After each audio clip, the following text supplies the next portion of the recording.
Hi guys, it's me, ChazzaHD, and welcome to the race watch-along for the 2019 United States Grand Prix in Austin, Texas. That's, of course, the Circuit of Americas, and we are in definitely for a good Grand Prix with a top six that is very surprising for the starting grid. We did not expect the grid to be what it is for the top six, with Bottas, of course, on pole, and Hamilton down in fifth, and the Ferrari's kind of out of position as well, so I think we are in for a very interesting and good race today, where, of course, we can finally decide the Drivers' World Championship. We'll get into that later on and how Lewis Hamilton can do it in this race today. Hopefully, you guys are doing well watching along today for the Grand Prix. And hopefully, no matter what time it is in the world, wherever you are, you will today watch along and enjoy this 2019 US Grand Prix. But before we get into the teams and how I think the teams are going to do today, let's first get into yesterday and what happened in qualifying. So this is what happened in qualifying. In Q3, it was Bottas on pole with Vettel second, Verstappen third, Leclerc fourth, Hamilton fifth, Albon sixth, and Carlos Sainz in P7. And then P8, Lando Norris, P9, Ricciardo, and P10, Pierre Gasly. Knocked out in Q2 was Nico Hülkenberg, Kevin Magnussen, Daniel Kvyat.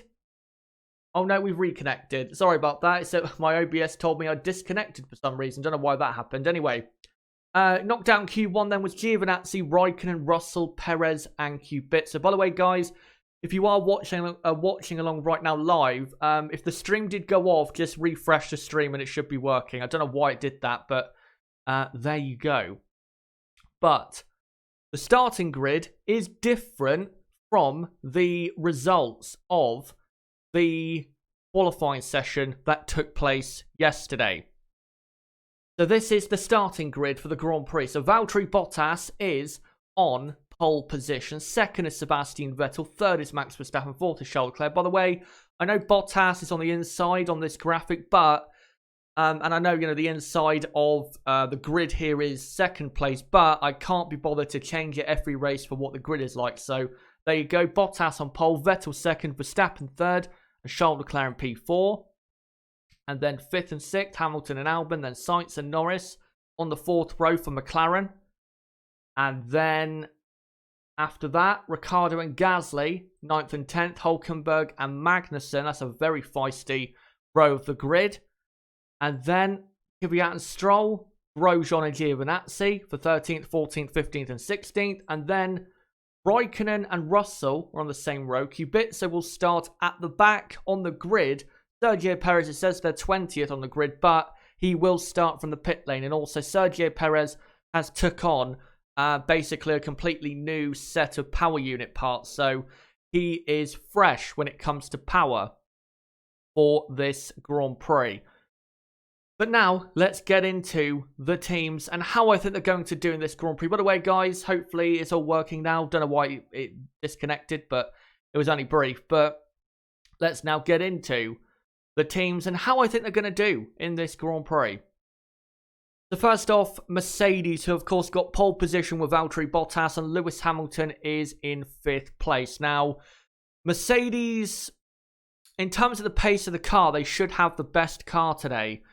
But because they are first and fifth, they might not be able to utilise that fully in all stages of the race. If they locked out the front row, then I think Mercedes would absolutely dominate this Grand Prix today. But they are first and fifth. For Valtteri Bottas, the task is pretty simple. Keep ahead of Sebastian Vettel and the Ferrari cars especially by the end of lap one. If he can do that, then I think Valtteri Bottas is in for a good race, even if he doesn't win the race directly. Max Verstappen, of course, will be a big challenger to Valtteri Bottas later on. But if he keeps ahead of Vettel, again, by the end of the first lap, I think Valtteri is in a very good position to be right there for the race victory later on in the Grand Prix. For Lewis Hamilton, he can, of course, win the Drivers' Championship today, but it is not going to be that great of a race for him, I think, because he is in for a very tough Grand Prix because he's got his teammate, 5 places ahead, and Valtteri really should beat Lewis Hamilton today because Valtteri I don't think is that slow to get passed by Lewis in the race on pure pace, unless Valtteri has some kind of, damage or something like that in the Grand Prix. If Lewis is going to be on the podium or really even contend for victory, he's going to have to do it on the track and overtake people and really race hard. Yes, he may be able to get a position through pitting early or pitting later, but if he wants to get on the podium or even contend for victory, then he's going to have to overtake people. And with the cars ahead of him on the grid, it is going to be quite difficult because, again, Bottas should be finishing ahead of Lewis Hamilton today. Max Verstappen is a very, very hard person to overtake. Sebastian Vettel, he can pass because we've seen plenty of times that he does have a knack of passing Vettel as of recent times, and also the Ferrari car. In terms of race pace, it's not great, but it would still be hard to overtake Vettel, with Vettel being so quick in a straight line in that Ferrari. And also Charles Leclerc, just ahead in P4. So Lewis is in for a tough race, but I think he will end up winning the World Championship. Again, needs P8 or higher in this Grand Prix, if he is to win his 6th World Drivers' Championship. So as long as he finishes the race, basically, he will win the championship. But when it comes, again, to getting a podium, winning the race, it's going to be quite difficult, and it's going to require Lewis Hamilton to be a lot better than he was yesterday in qualifying. Next up, Ferrari. And Ferrari have a small window of opportunity if they're going to win this race. They really do.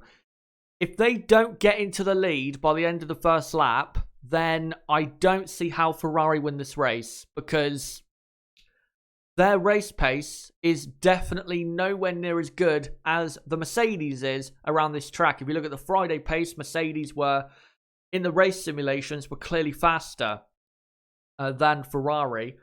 And again, if they're going to win, it's really going to come down to that first lap. If they don't get ahead, I just don't see how they can win the race. And I think with drivers behind like Max Verstappen and Lewis Hamilton, I think Ferrari are in for a very tough Grand Prix.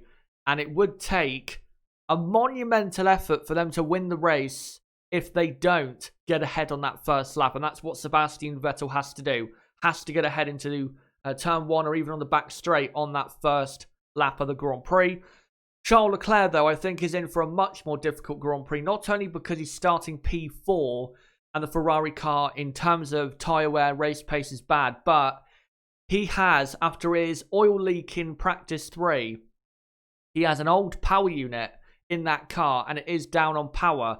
And I actually looked at the intermediate speed traps from qualifying, and it seems as though Charles Leclerc is about 0.2 of a second down on power compared to his teammate, Sebastian Vettel. So Leclerc is not really in a position to really fight today for the podium, I think. I just don't think he's in a car that can really do it. And again, it would take a monumental effort for him to get a great result.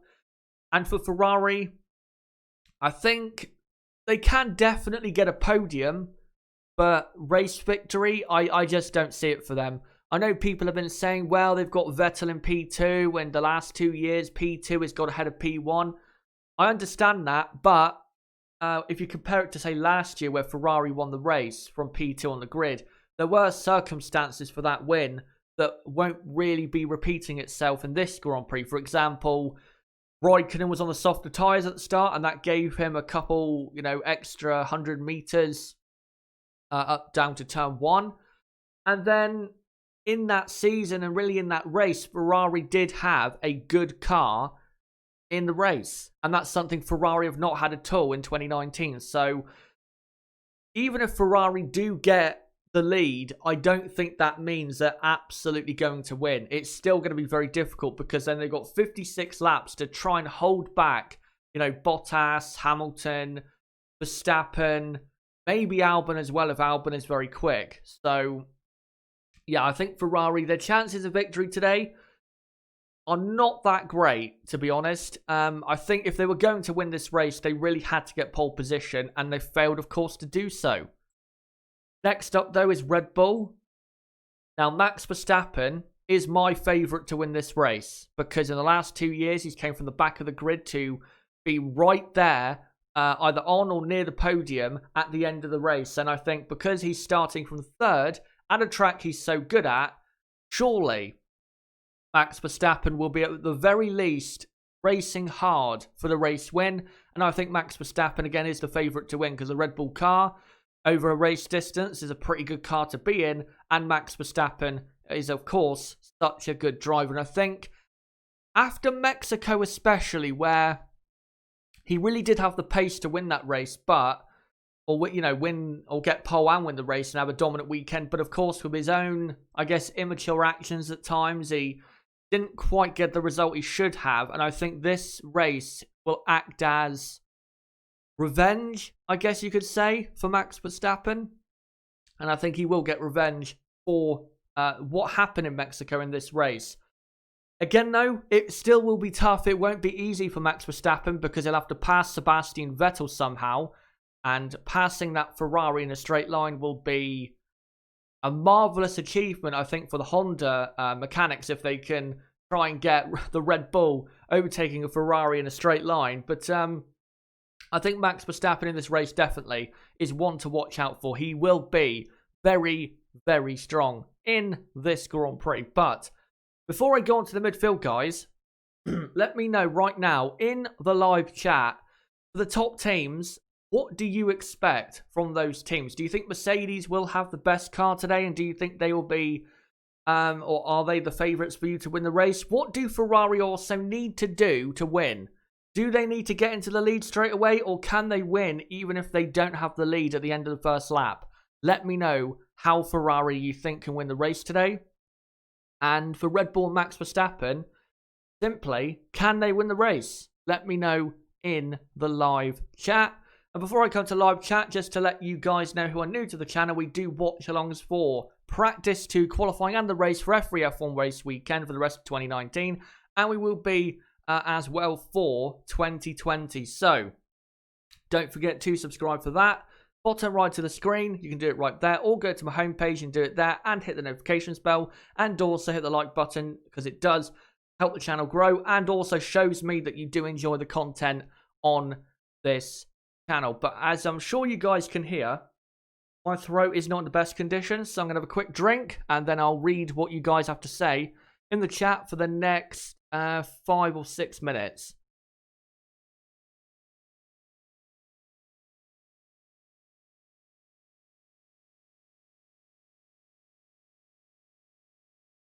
And also, before I come to you guys, I've just noticed an error in the info text. So let me fix that. Because it says Lewis going for his 7th US Grand Prix pole. It should say 7th US Grand Prix win. So there you go.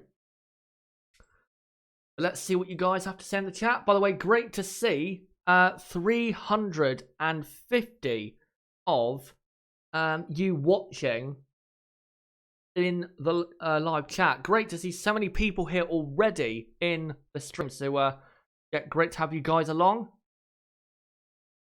Let's see what you guys have to say. So, Hugh says Max will go for the toe. Vettel will fight for it. Look for contact. I wouldn't be surprised at all if we did get some contact into turn 1 at all. Because, I mean, you've got Vettel and Verstappen, 2nd and 3rd. Those two crash quite a lot, as we've seen in the last 2 or 3 years. Hamilton and Leclerc are quite close, and those two have got very close in when they raced each other this season. Think back to the Italian Grand Prix. And Leclerc and Verstappen are on the same row of the grid. And those two, of course, collided in Suzuka and had some very close moments in Silverstone and also the Austrian Grand Prix as well. So, yeah, look out for that. And yeah, I think not start line crash, but a turn 1 crash is very possible because we do have some feisty drivers in some interesting positions on the grid. Find some other comments from you guys. Katrina Campbell says Max and Charles in the same row is asking for a crash. Yeah, It kind of is, isn't it? Especially after Suzuka, where Max Verstappen was so angry with Charles Leclerc with his driving at the first couple corners. So, yeah, it could end absolutely in tears. Roshan, Bottas has tough job to win, as Hamilton will want to win as well. For good way to win the championship, Lewis will pressurise the engineering team, but Valtteri will get preference. Well, Lewis has got to get, first off, in a position where he can actually be close enough to Valtteri to race him, because if, let's say we get to the first round of pit stops, which I think will be around lap 15, lap 20, probably at the earliest. If Valtteri is first and Lewis is in P4 and, you know, half a pit stop behind, then even if Lewis pits before, he's not going to be really racing Valtteri in the Grand Prix. So if Lewis wants to compete with Valtteri, really, in the first stint of the race, he has to make his way up to at least third place and not be that far off in terms of time on track away from Valtteri if he does want to be there for the race victory. And Lewis Hamilton can win the race today. There is no doubt about it. We've seen so many races from Lewis in the past where he's had a problem in qualifying or not so good qualifying and still come through and won the race. You know, think back to Hungary where, surprisingly, he was out-qualified by Valtteri Bottas and qualified third, and that was not expected for that Grand Prix in Hungary, and went on to win the race. So don't underestimate Lewis Hamilton at all. There is no doubt about it. He can win the Grand Prix from P5. I know it will be difficult, but it is very possible. A lot more possible than I think Charles Leclerc winning from P4 on the grid. And also Lewis is on the clean side of the grid in P5. Let's find some other comments from you guys. Mostly an F1 fan says, I reckon one of the McLarens will get Hamilton into turn 12.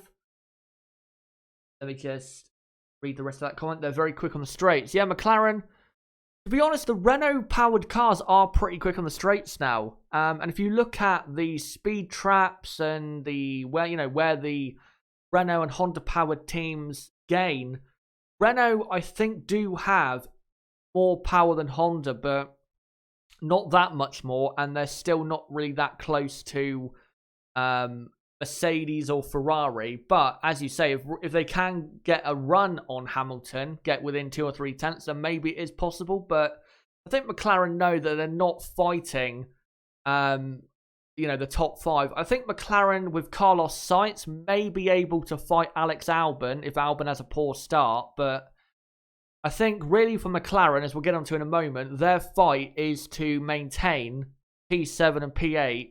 And of course, if anyone retires ahead, they can not maintain, they can get into that position. But I don't think McLaren are going to be that feisty, really, on the first lap because they don't really have a car to compete with the top teams.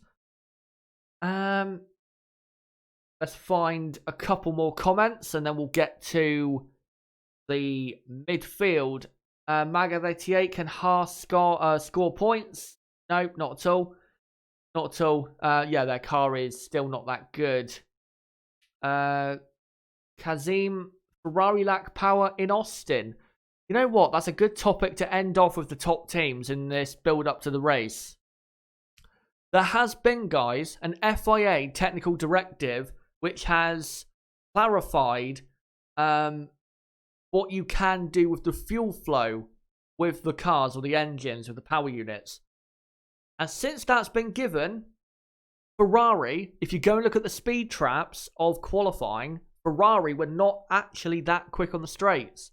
They were only top on the start-finish line speed trap. And I don't know exactly where that speed trap is. I don't know if it is at the end of the pit straight or if it is literally at the finish line. I think it is at the finish line, which is not really long into a straight. So maybe something has happened there, but I am not going to say for sure 100% Ferrari have been affected by it until we get to Brazil, because Brazil, the Interlagos track, is a power track. The first and third sectors is all about power. And if Ferrari are not top on the speed traps there, then I think that is basic confirmation that there has been some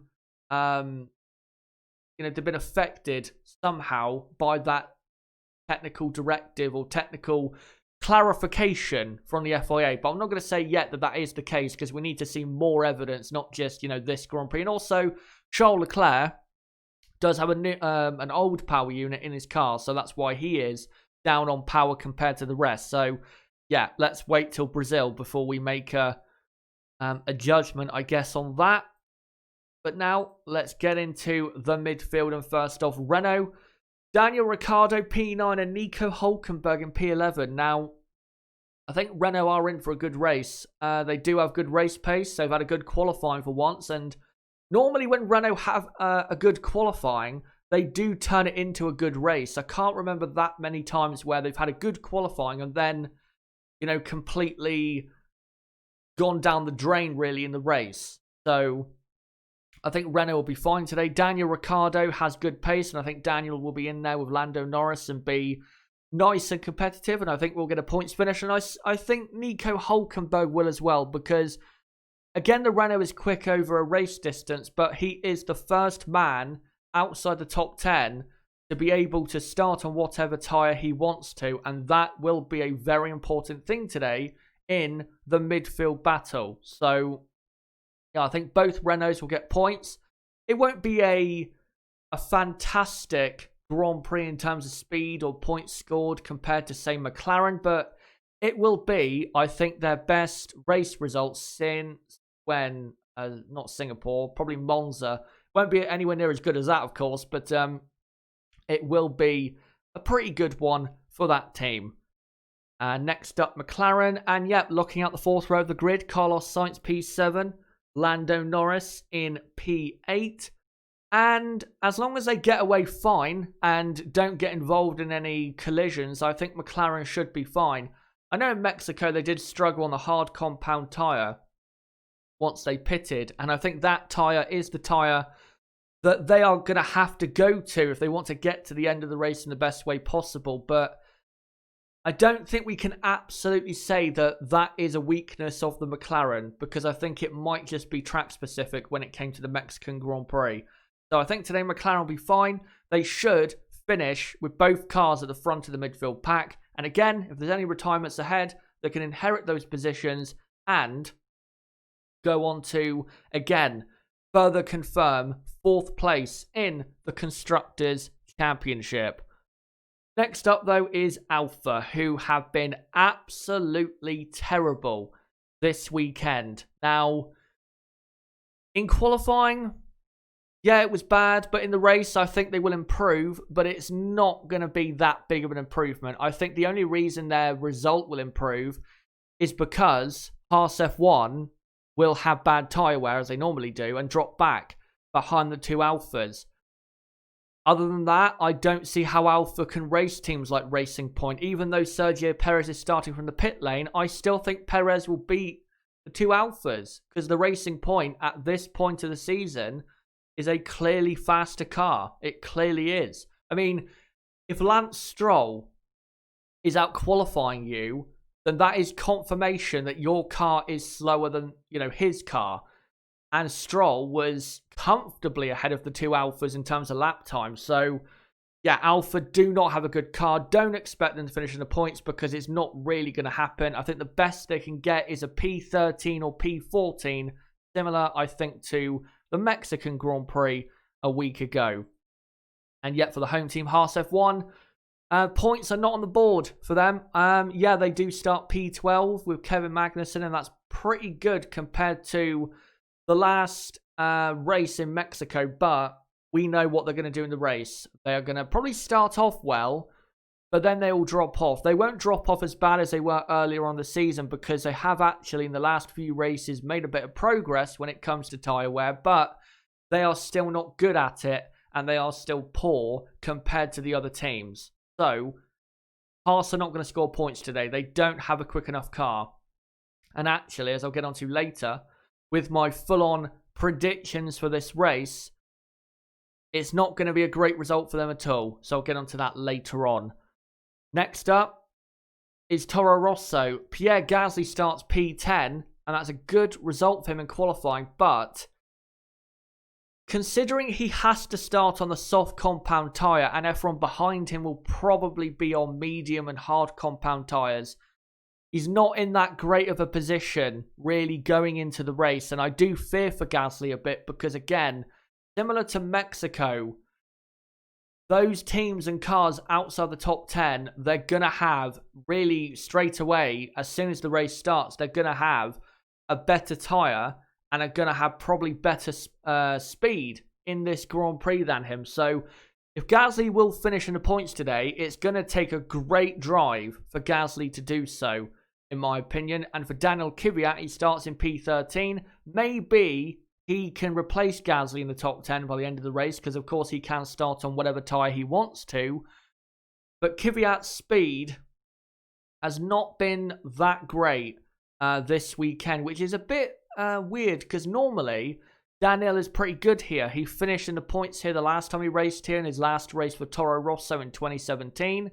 And he was actually, I think, in the lead of the race in 2015 in the wet. So Daniel is actually pretty good here, but this weekend his pace has been a bit on and off. So I think Daniel will be, in there for the points, but I don't think ultimately he will get any. But for Toro Rosso, it will be, for sure, a difficult Grand Prix. Next up, Racing Point, the last midfield team. And with Stroll in 14th and Perez from the pit lane, simply because Racing Point, need to really go for it, considering the Constructors' Championship situation with them, Toro Rosso and Renault. In this race, they do need to just go for it, because they've got to, in this race, at the very least, outscore Toro Rosso. Because, after this race, of course, there are 2 races to go, and Racing Point are not going to have that many great opportunities in the final 2 races to really, have a great chance of having that big result that would put them into P6 in the Constructors or P5. So Racing Point today have got to go for it. And I think I would consider them outscoring Toro Rosso. I think I would consider that to be a good result. Let's be honest. They're not going to outscore Renault, because Renault are in a great grid position. Unless Renault get knocked out in the first lap by crashes or have a reliability issue. Renault are in a great position. So realistically, Racing Point cannot beat them, but they can beat Toro Rosso. So hopefully Racing Point just absolutely go for it today. And the final team, of course, is Williams, who are going to be at the very back of the grid. But guys, let me know right now in the live chat, with just over 30 minutes to go until the 2019 US Grand Prix. Let me know, for the midfield teams, how do you think they're going to do? For Renault, can they get a good result today? Do you think McLaren will finish at the front of the midfield? How do you think the 2 Ferrari customer teams will do, Alfa and Haas? Toro Rosso, can they finish in the points? And Racing Point, what can they do from P14 with Stroll and a pit lane start for Sergio Perez? Let me know in the live chat. And for the next 5 minutes, I'll read your comments out. By the way, again, great to see so many of you here. Just over 500 of you watching along. So great to see you all. Let's find a few comments. Mr. Random Guy says, Chazza, to be fair to Alpha, Kimi made a big lock-up mistake in Q or Sector 2. And looking at his other sectors, he could have easily made it into Q2. True. Well, I haven't actually seen if he did, so I'm going to believe you. But is that because of him, or is that because of the car? Because if that's because of the car, then that just shows, more evidence that the Alfa Romeo car is not good enough. So, that's kind of a 50-50 with that. Find some other comments here if I can. Jimmy will get points, says Roshan. Well, of course, he did win the race here last year with a great drive, but he's in a car that, well, in qualifying, was probably the worst midfield car. JB says, I don't think the Q3 midfield drivers will struggle as much as you think. The only time this has been an issue was Mexico, but we'll see. Yeah, Mexico was a bit of an issue, but I think the Q3 midfield runners struggle more when we're at a circuit where tyre wear is more critical, and it is very critical here because of the long, fast corners. And I think once we get into, lap 7, 8, 9, you'll see Hulkenberg, Kvyat, Stroll really getting after Gasly, Ricciardo, and maybe Norris as well. And that's where that midfield battle between those drivers are going to be won and lost. Is between probably lap 7 and when those soft tyre runners from the midfield make their first pit stop. And by the way, we will get into the strategies for today and what strategy is best and how I think the race will play out when it comes to pit stops. Right, let's find some other comments here. Howell Nowak says, Vettel for the win, taking Bottas in first turn, please. So regardless of starting from second is probably better than starting first. Yes and no. I think, the last 2 years, second has got into first place, but that isn't always, the case. I mean, when we first came here, first on the clean side of the grid was very critical for you to be on that side of the grid, and it still is to a point, but of course, with the more racing we've had around the Circuit of Americas, that has kind of gone away, but I think the clean and dirty side of the grid, it's basically equal between those two sides of the grid. And it really does come down to who gets the better getaway. Because if you're on the clean side, of course, you're on the clean side of the grid and your initial grip may be good. But if you're on the inside line, if you do get an initial good start, you have the inside line for the first corner. So there's pros and cons with where you start on the grid, left or right, inside or outside. Matthew, do you think, like last year, the softer tyres will give an advantage at the start and therefore give the drivers a better chance? Yeah, I think for Albon and the midfield drivers, I think at the first corner and the first few corners, they will have good grip off the line. But again, once we start getting into lap 5, 6 and then into 7, 8, 9, that's when the soft tyres are really going to fall away. And that's also another thing I haven't really mentioned is Alex Albon. He could really get in people's way today, because if he gets a great start from P6 on the soft compound, and remember, the top 5, Bottas, Vettel, Verstappen, Leclerc, Hamilton start on medium tyres. So if Albon can get a good start and then utilise the softer compound, he may end up wrecking a couple people's races, because by the time he starts to drop off in speed, he will then start holding up people, because that tyre is not a good tyre to be on, I think, to start the Grand Prix. But for the first couple laps, that tyre will be good, but after that, it will not be a good tyre. Let's find one more comment. And hello to Tonka, by the way, in the chat. Great to see you, mate. He says, these cooler temperatures will provide more tyre life, but could also make it difficult for some teams to switch them on or keep them in the right operating window. Absolutely. It's been quite a cold weekend at the Circuit of Americas. And I think tyre wear will definitely play a factor, but as Tonka's saying there, it's not quite as warm as it has been maybe in other years at this track. So, yeah, will be a factor. But I still think the harder compound tyre you are on, the better you will go. And I wouldn't be surprised after Daniel Ricciardo started on the hard compound for the Mexican Grand Prix and did so well on it. I wouldn't be surprised if drivers outside the top 10 decided to just wing it on that tyre and go as long as possible. But talking of tyres, let's now get into the best strategies for this race today. So this is according to Pirelli, guys. What is the quickest, second quickest, third quickest, and the absolute slowest strategy for the race today?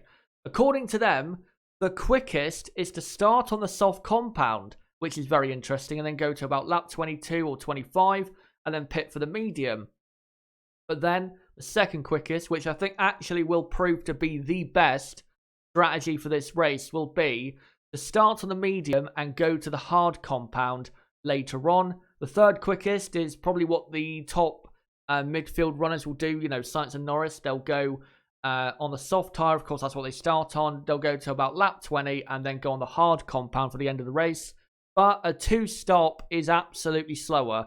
And we saw last year, Lewis Hamilton going on a 2-stop actually cost him the race win. And ultimately that day, winning the championship at that race, even though he won it a race after. So, yeah, definitely this will be a 1-stop Grand Prix unless we do get a safety car. If we get a safety car in the, say from lap 20 on, I think we could see a 2-stop race, but it will most likely just be 1 stop for all. Now, for the top 5, I think, yeah, they are going to, go on to that hard compound tyre. And I think for the top runners, expect a pit stop around lap 22 to about lap 26, I think, on the mediums. And then they'll go on to the hard compound. And for the soft tyre runners, whoever starts on the soft tyre, I think they will pit around, say, lap 18, 19, probably at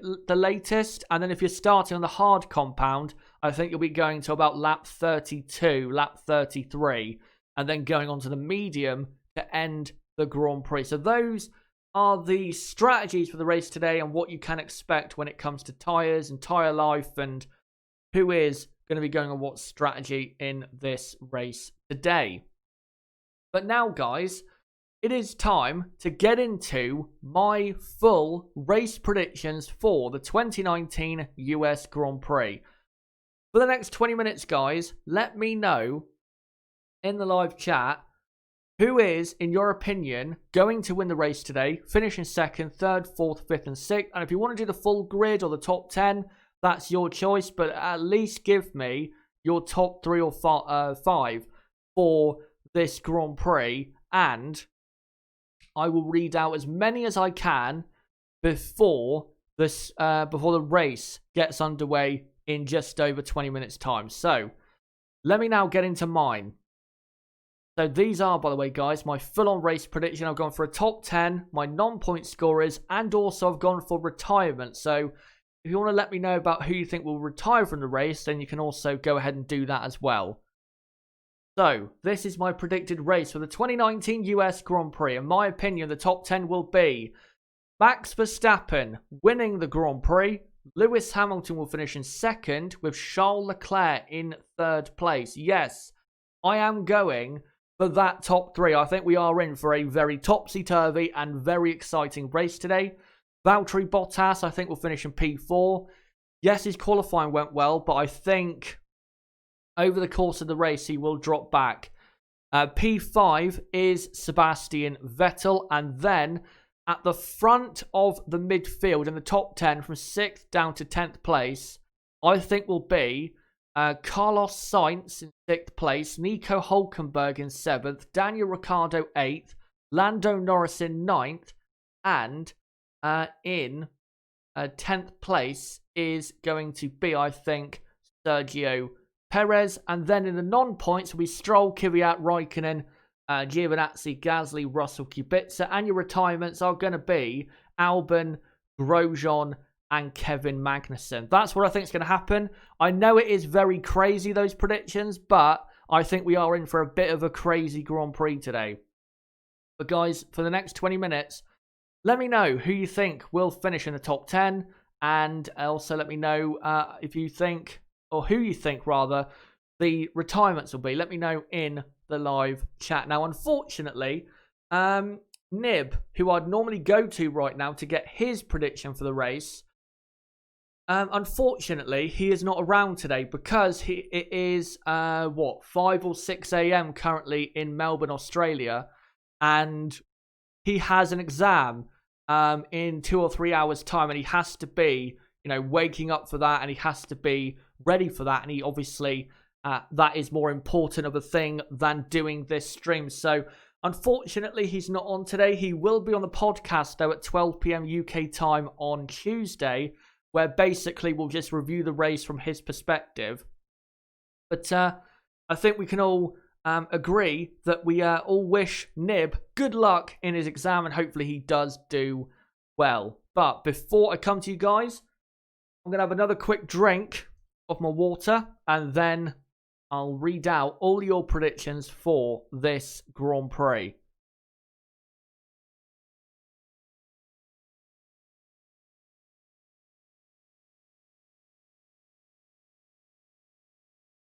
And also, we'll move on to a different picture. There you go, Valtteri Bottas. Right, so let's see what you guys have to say in the chat. Let's find the first prediction, and then we'll continue to read out as many as possible. Let's find the first one. And there you go. Cornwall says Max Max Verstappen, of course. Bottas and then Hamilton. Phil says Max to win. Troy says Bottas, Leclerc, Hamilton. Gabrielle says, or Gabrielle, I don't know how to pronounce that. Sorry about that, but he says Hamilton, Bottas, Leclerc. Alex says Vettel, Hamilton, Leclerc, Verstappen. JB says Verstappen, Bottas, Hamilton, Vettel, Albon, Leclerc, Sainz, Hulkenberg, Norris, and Gasly. Troy also says Vettel and Verstappen to take each other out. Definitely a possibility with those two so close. Rooksfoot says Hamilton, Bottas, Verstappen. Die Hard 762 says Verstappen, Bottas, Vettel, Hamilton. Roshan says Vettel, Max, Hamilton, Bottas, Leclerc, Albon. Find a few more. Jock Owie, I think it is, says Bottas, Vettel, Verstappen. John Doe. No, that's not a prediction. Let me find some more. Ewok from Endor says Norris P1, Verstappen P2, and Bottas P3. Tonka says Bottas, Max, Lewis, Leclerc, Vettel, Albon, Sainz. Let's find some others. Franz Roberts says Lewis, Bottas, Vettel, Norris, Max, Leclerc. Will F1 says Verstappen, Bottas, Vettel, Hamilton, Leclerc, Albon, Sainz, Ricciardo, Norris, Kvyat. And more. Let me see. Trying to see if there's any more that I missed. Danny's saying Kubica P1, Giovinazzi P2, and Norris in P3. Let's find some others. Rise says Verstappen, Bottas, Vettel, Hamilton, Leclerc, Albon. Timmy Yang says Vettel, Verstappen, Hamilton, Bottas, Albon, Sainz, Ricciardo, Norris, Hulkenberg, and Gasly. And let's see if there's any more. I think I just scrolled past one. There you go. Junkyard James says Hamilton easy win, Verstappen second, and Charles Leclerc in third. And there's others. F1 Supreme says Lewis, Bottas, Leclerc. Let me see if here at the bottom there should be. Say Rugara says Verstappen, Hamilton, Vettel, Leclerc, Bottas, Albon. Wassa says Bottas, Leclerc, Verstappen. Steve Blakemore says Bottas, Max, Leclerc, Lewis, Vettel. And if I missed any, let me just see. Rohit says Max, Vettel, Bottas, Hamilton, Leclerc. And the final one I can see at the moment is from Frederick, who says Bottas, Verstappen, Leclerc, Vettel, Hulkenberg, Ricciardo, Norris, Gasly, Sainz, Albon. So I'm guessing he doesn't think Hamilton or Albon will finish the Grand Prix today, which is a bit of a surprise. But who knows in Formula 1? Anything can happen. Let me move on to this picture of Sebastian Vettel and the Ferrari as Lewis Hamilton and Max Verstappen talking to one another on the starting grid. As, of course, they are now standing for the American national anthem at the Circuit of Americas. Let's read out some more comments and predictions from you guys. What great username. What does this button do? Says Vettel, Leclerc, Hamilton. Paul says Hamilton, Verstappen, Albon. Michael Welch says Fangio, Hill, Andretti, Prost, and Lauda. And let me just find a couple more if I can. And no, can't find any more. at the moment. But as some people are asking, let me let you new viewers know what we do for the watch-alongs on this channel. So, for obvious copyright reasons, we cannot show the live race because my channel would be took down very quickly and completely destroyed. So, what I will do is show a slideshow of pictures of the cars on track. There'll be one, I think one every 3 minutes today for the race watch-along part once the race gets underway. I'll have a running order running along the bottom of the screen. I'll update it as many times as I can. And also, there will be a lap counter, and it will be on the running order. So what I'll be able to do is every time I, well, not every time I change the order, but every time there's a new lap, I'll be able to just quickly do that and do the running order in the same little part of the stream. So there will be a lap counter, but I will say, please don't expect me to update it absolutely per the second. I will get to it as soon as I can during the race. It's going to be quite difficult to do on my own, but yeah, I will try to do it in the best way I can. And what I will do is provide a radio style commentary, a running commentary of what is going on in the Grand Prix. So if you can't watch this stream or watch the race, but you can listen to the stream, you know, if you're out and about or at work or anything like that, then don't worry, I will keep you absolutely up to date with the 2019 US Grand Prix from every you know, lap and everything that does happen in the Grand Prix, the 56 laps. But yeah, lap counter is going to be on the stream today, but again, don't expect it to be updated to the second. I'll update it as many times as I can to get it to be, you know, the exact lap that it is. But if you want to know what the lap is, then make sure to read it out on the bottom of the screen on the scrolling text that I'll bring up once the race gets underway soon. And I'll also, in case you can't read it, I'll make sure to say what lap it is as well. But let's now get to some more comments.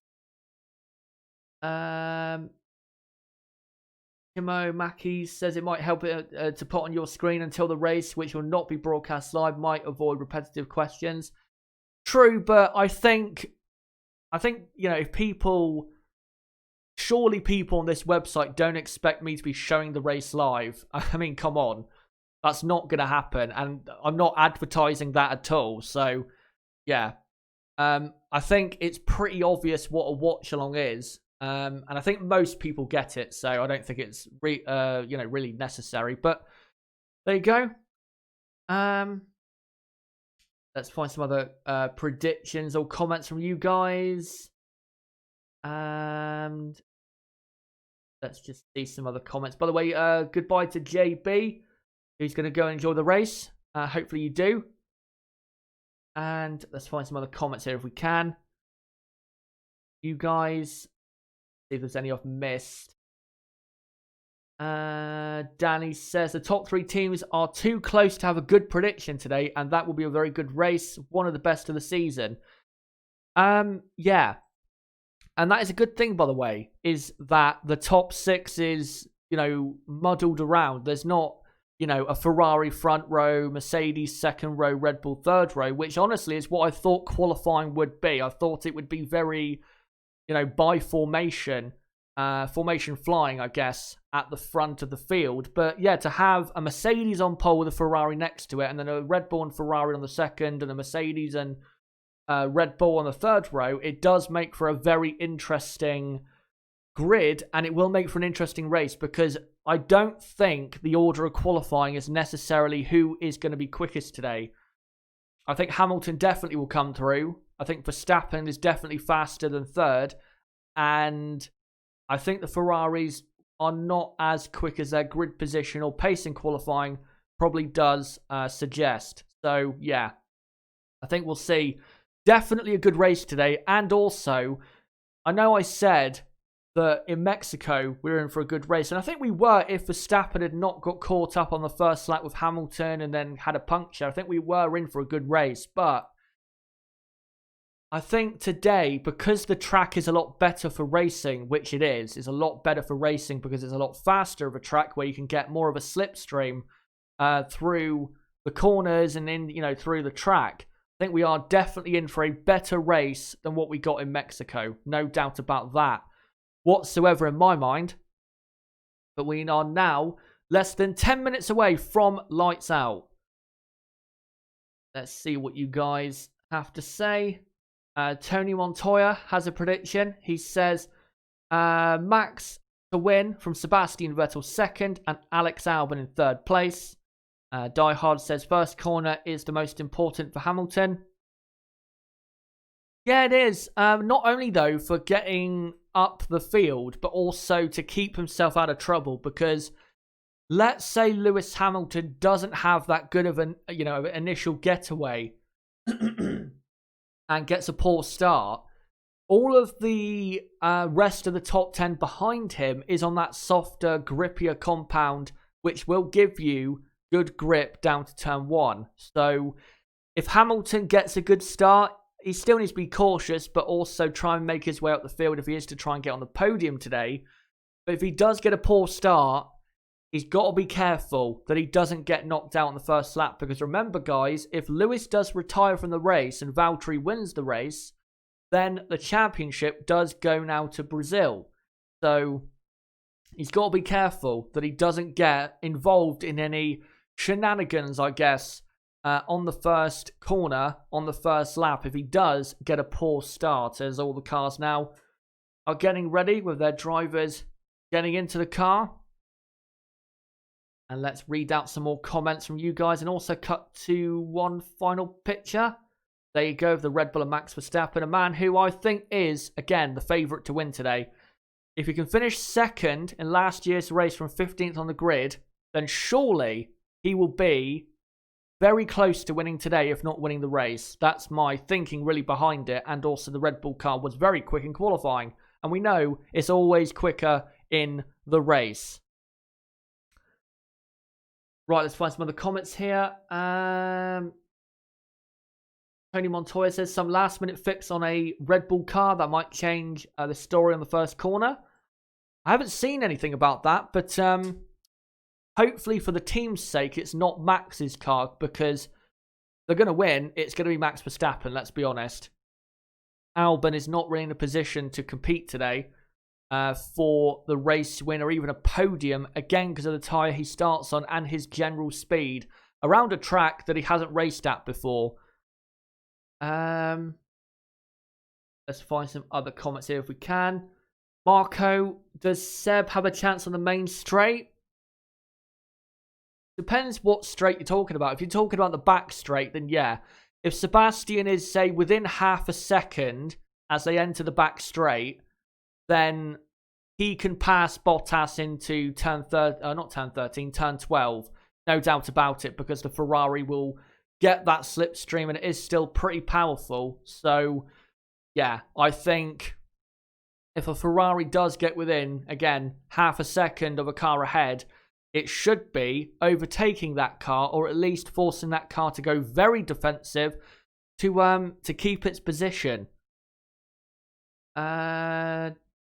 Dr. Dome says, I'm surprised to see Bottas on pole. You think Hamilton's on the back burner because he's leaving the team? No, I don't think at all. I don't think that's the case at all. I think Lewis simply just didn't have that good of a qualifying. And this has happened actually plenty of times this season, where Lewis, going into qualifying, has looked very strong, but then when you get to Q3, Lewis plenty of times has been quite scruffy and not very, I guess, organised with his driving in the final part of qualifying. He's still driven, very well this season and still has been very, very good this season, but his qualifying has not been, I think, his strongest point this season. I think the races actually have, which is a bit of a surprise, because normally with Hamilton, you expect him to be at his absolute best in qualifying and be pretty close to that in the race, but it's been the other way round. And qualifying has not always been the best thing for him in this season, but then the race goes better most of the time. And also, Lewis Hamilton hasn't had pole position since, when was it, Hockenheim? And that race, of course, he was, finishing just ahead of Robert Kubica in the Williams. So, yeah, Lewis has not been that special in qualifying, but in the races, he has been pretty special. Let's find some final comments, you guys, to read out, and then we'll get into the race, as the F1 intro is now playing with about 4 minutes to go until, not the race starting, but the formation lap getting underway. So, yeah, race getting underway very shortly. Let's find some other comments here if I can. Do you think Max has the mentality to win? His excessive aggression ruins many of his races. He does have the mentality to win, but as you say, his over-eagerness or over-aggressiveness can get the better of him. And I think that is kind of the case in Mexico, even though I don't think he could have done that much to really prevent what happened at the first corner on the first lap. It was just a racing situation, really. But yeah, his over-eagerness and over-aggressiveness can sometimes get a bit too much, and it can cost him a result that, would be great for him. As long as today, at the first corner, for example, if he can get a clean, good look down the inside, around the outside of someone, then yeah, go for it. But if there is a very small gap, Max has got to be careful, because he can still win the race even if he's P3 at the end of the first lap. He does have a very good, strong pace around this circuit. So he has to go for gaps at the first corner on the first lap that are there, not gaps that are not there and are, near impossible. Let's read out a couple more comments, you guys, and then we will get properly into this race. Doom says Hamilton engine failure or puncture or massive crash. We have seen in the past where when the championship is decided, we normally do get a very exciting race, even in seasons where the championship has been quite boring. So, yeah, if it does get decided today, we are in for a good Grand Prix for sure. And one final comment I'll read out will be from Tony Montoya, who says Hamilton will get the championship today. That will be the headline news. It's his day, so well deserved. Even if Max wins today, it's hammer time. Indeed. Lewis Hamilton will be probably the biggest story coming out of this Grand Prix, but I think if you take out the championship equation from it, then I think we are still in for a very exciting Grand Prix. But we are moments away from the formation lap getting underway, so let me get some stuff ready for you guys for the race, and let me get rid of this info text and get up the running order. So, as it swings back round, I'll read out what the order is and what the starting grid is for this Grand Prix. As you can see there, the lap counter there. Obviously, right now, lap 0, because we haven't started the race. But it is Valtteri Bottas on pole position, Sebastian Vettel is second, Max Verstappen is third, Charles Leclerc fourth, Hamilton fifth, Albon sixth, and then completing the top 10 on the grid, Sainz, Norris, Ricciardo, Gasly. And then from P11 down to P20, it's Hülkenberg, Magnussen, Daniel Kvyat, Lance Stroll, Romain Grosjean, Antonio Giovinazzi, Kimi Räikkönen, the Williams of George Russell, his teammate Robert Kubica, and 20th, and starting from the pit lane, is Sergio Perez. So let me get rid of that timer, and that timer won't be coming back. And now let me get the text up here. Ready? So the formation lap has not officially started, but it will be in just a moment. And it'll be interesting to see what tyres people are on outside the top 10. And I expect it to have quite a few hard compound tyre runners, as there is a Red Bull there smoking a lot. It's Max Verstappen. I don't know if it's a overfill on oil, but that is quite dramatic. But there you go. And let me adjust it slightly. Go. Formation lap about to get underway here at the Circuit of Americas. And I think in a moment we'll also get the slideshow up as well. So Hulkenberg, Kvyat are on hard tyres. Magnussen, Stroll, Grosjean, Giovinazzi on mediums. Kimi Raikkonen on soft tyres. And then Russell, Kubica, Perez on medium tyres. So there you go. As the formation lap now gets underway. There you go. There is the slideshow. And it will be one picture every 3 minutes. And if there is any problems, I'll make sure to adjust the pictures or refix it. But formation lap now underway in Austin, Texas. And the drivers on this formation lap are not going to be warming the tyres up that much, I think, because yeah, it's not hot, but they don't want to burn the tyres out too much before they really get into the race. And of course, if they're going to go wheel to wheel today, that will affect their tyre wear in a negative way during the race. So they want to keep them under control, but also get some temperature into them. As now the cars come through into turn 9 and 10, the front of the field, as the front of the midfield is quite far back on this formation lap, which is not really understandable. As we're now seeing Lewis Hamilton, a headshot. And again, he can win the World Championship today. If he finishes 8th place or higher, he is your 6-time world champion and your 2019 World Drivers' Champion. And he thoroughly does deserve it. As now they come through the back straight on the formation lap. And will soon be coming into the twisty section before that triple right-hander. And also, if Valtteri Bottas does fail to win the race and Lewis does not finish the race or finish in the top 10, then Lewis will also be the 2019 World Champion. As they now come through, Valtteri Bottas. Bottas actually getting on with it on this formation lap. He's now coming through turn 19 and now into the final corner. Valtteri trying to quicken the field up. As Valtteri Bottas now comes into that final corner. And the race will be underway in just a moment. As now Bottas and Vettel and Verstappen and Leclerc now enter the pit straight. So let me get a couple other things ready. I'll put now lap 1 on the running order because lap 1 will be underway in just a moment. And the race is about to start in just a moment, as there is Anthony Hamilton in the Mercedes pits, I believe.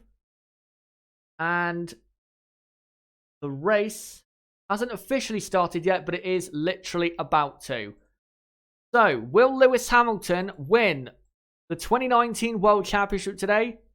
Or will Valtteri Bottas keep it going until Brazil? And who will win this 2019 US Grand Prix? We're about to find out. As now the final cars form up, the two Williamses on the grid, Perez in the pit lane. And other lights come on. It's 3 lights, it's 4 lights, it's 5. And it is lights out and away we go. And Valtteri Bottas has got a very good start. And Max Verstappen has 2. And Max now going to go round the outside of Sebastian Vettel. And he does go round the outside. But does he get the position? Yes, he does. As a Red Bull, they're bumping away with a McLaren. And chaos going on in that midfield pack, a Racing Point top. But it's Bottas leading. Oh, I think there's a crash maybe back there, but it's Bottas leading for Verstappen second, and then it is Vettel and Hamilton in third, and there's a Renault in 6th place. There's Hamilton trying to go right around the outside of Vettel, and he's done it in turn 8. What a move from Lewis Hamilton. Round the outside of turn 8. I wonder if Vettel's got a problem, because he just got absolutely passed like he wasn't there, and now Charles Leclerc down the inside of Sebastian Vettel. What is wrong with Vettel's car? He's going backwards in a hurry. And he is now down from 2nd to 5th, but is now trying to pass his teammate again, Charles Leclerc. As they now come down to turn 12. And Vettel goes down the inside, don't make contact. Oh, they just about get away with it. And now Vettel under pressure from Ricciardo and Norris battling over 6th place. And Norris gets into 6th place. And then goes for the inside of Sebastian Vettel. Great move by Lando Norris. He's up to 5th. He's passed Vettel. What a fantastic drive and fantastic overtake there by Lando Norris. But we are about to start, guys. Lap 2 out of 56. And there you go. Lap 2 out of 56. And it's Bottas leading from Max Verstappen in second. And Vettel's got a problem. He's got a problem because now Ricciardo's passing him down the pit straight. So Sebastian Vettel is in trouble. He has some kind of issue with his car. As now he's down, as Albon has pitted after the damage I think he sustained on that first lap. Vettel is now down to 7th from 2nd. So it is Bottas leading from Max Verstappen in 2nd. Lewis Hamilton is in 3rd place as Albon comes out. He's now last, is Alex Albon. Perez already up to 17th place. Here's a replay of the start of Albon. And let's see what happens. So Albon goes through the middle of Leclerc and a McLaren of Sainz, I believe. And I don't really know who was at fault there. I think it was Sainz making contact with him, but not quite sure who was at fault for that. But it is Bottas from Verstappen and Hamilton, Leclerc. Norris is in 5th.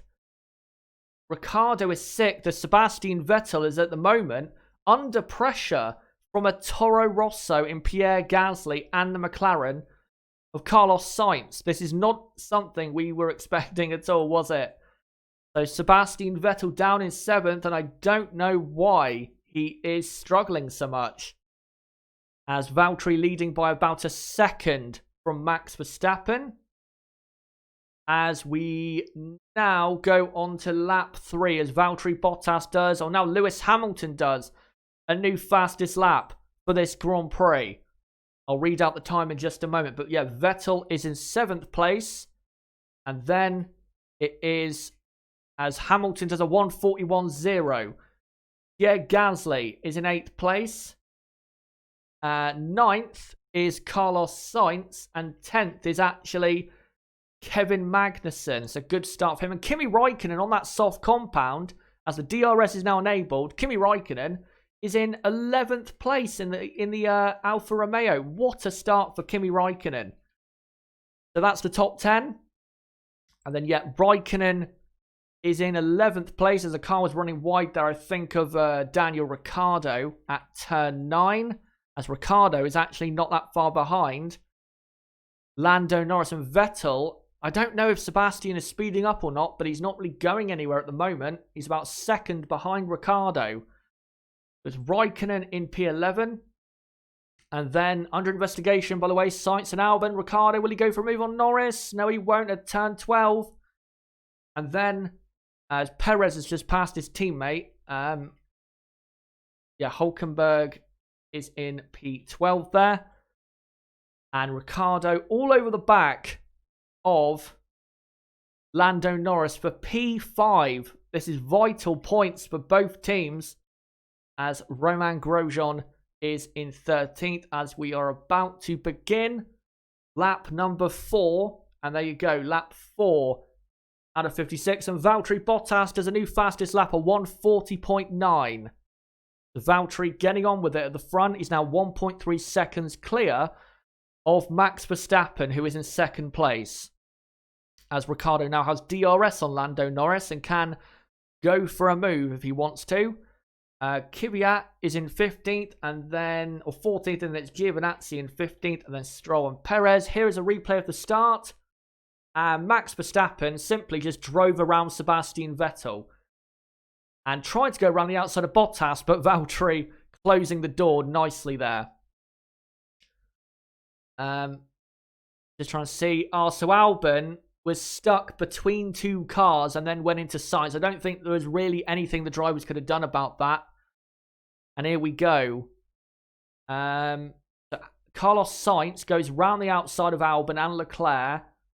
And yeah, there was nothing Albon or Sainz could do about that. I wouldn't be surprised, actually, if Alex Albon's right rear suspension is broken because he took quite a heavy hit. And yeah, Hamilton replay. What an overtake at turn 8.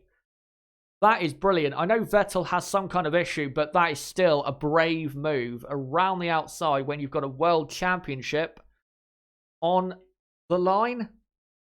And then a further replay of Charles Leclerc then passing Vettel. Vettel tried to get back past him, but Leclerc simply just braked back around the outside as Sebastian Vettel, as Albon does a new fastest lap, a 140.1. I don't know what tyres he is on, though, as we're now on lap 5 at a 56. And the running order, once I do the 20th place man, who is now Albon, is now correct. So, lap 5 at a 56, and it is as Vettel locks the inside front so heavily. It's Bottas from Verstappen, Hamilton, Leclerc, Norris, Ricciardo, Vettel, Gasly, Sainz, Magnussen, and then P11 to P20, Raikkonen, Hülkenberg, Kvyat now ahead of Grosjean, and then Giovinazzi, Stroll, Perez, Kubica, and then Russell. Let me just update a couple positions. Kvyat up to 13th. Not really a surprise. The Toro Rosso is a quicker car. Grosjean drops down to 14th position as Vettel has terminal understeer. He has no front end grip. I don't know what is wrong with him, or his car rather. There's definitely something wrong with his car. Here's a replay of him locking up at turn 1. There is something wrong with his car. I don't know what it is because obviously I'm not listening to team radio, but it's affecting his race because he's now stuck behind Norris and Ricciardo and is already 13.5 seconds off the lead after 5 laps. So effectively, unless there's a safety car, Sebastian Vettel is out of the race victory stakes at the moment. Yeah, bad news for Sebastian Vettel as we're now on lap 6 out of 56. And the running order is still the same. So there you go.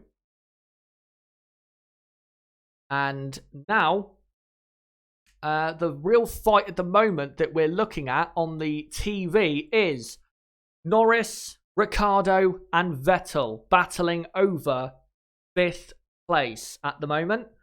And whatever Sebastian's problem is, it can't be bad enough to retire the car because he's able to keep up with Ricciardo and Norris. I don't know if it was just cold tyres and a bad start, and now he can't get close enough in the dirty air to get past Ricciardo and Norris, but there was definitely a big issue for him on that first lap, as Norris is just about keeping ahead of Daniel Ricciardo, as Valtteri Bottas leading by 1.8 seconds from Max Verstappen. So right now, Valtteri is in a great position to win this Grand Prix.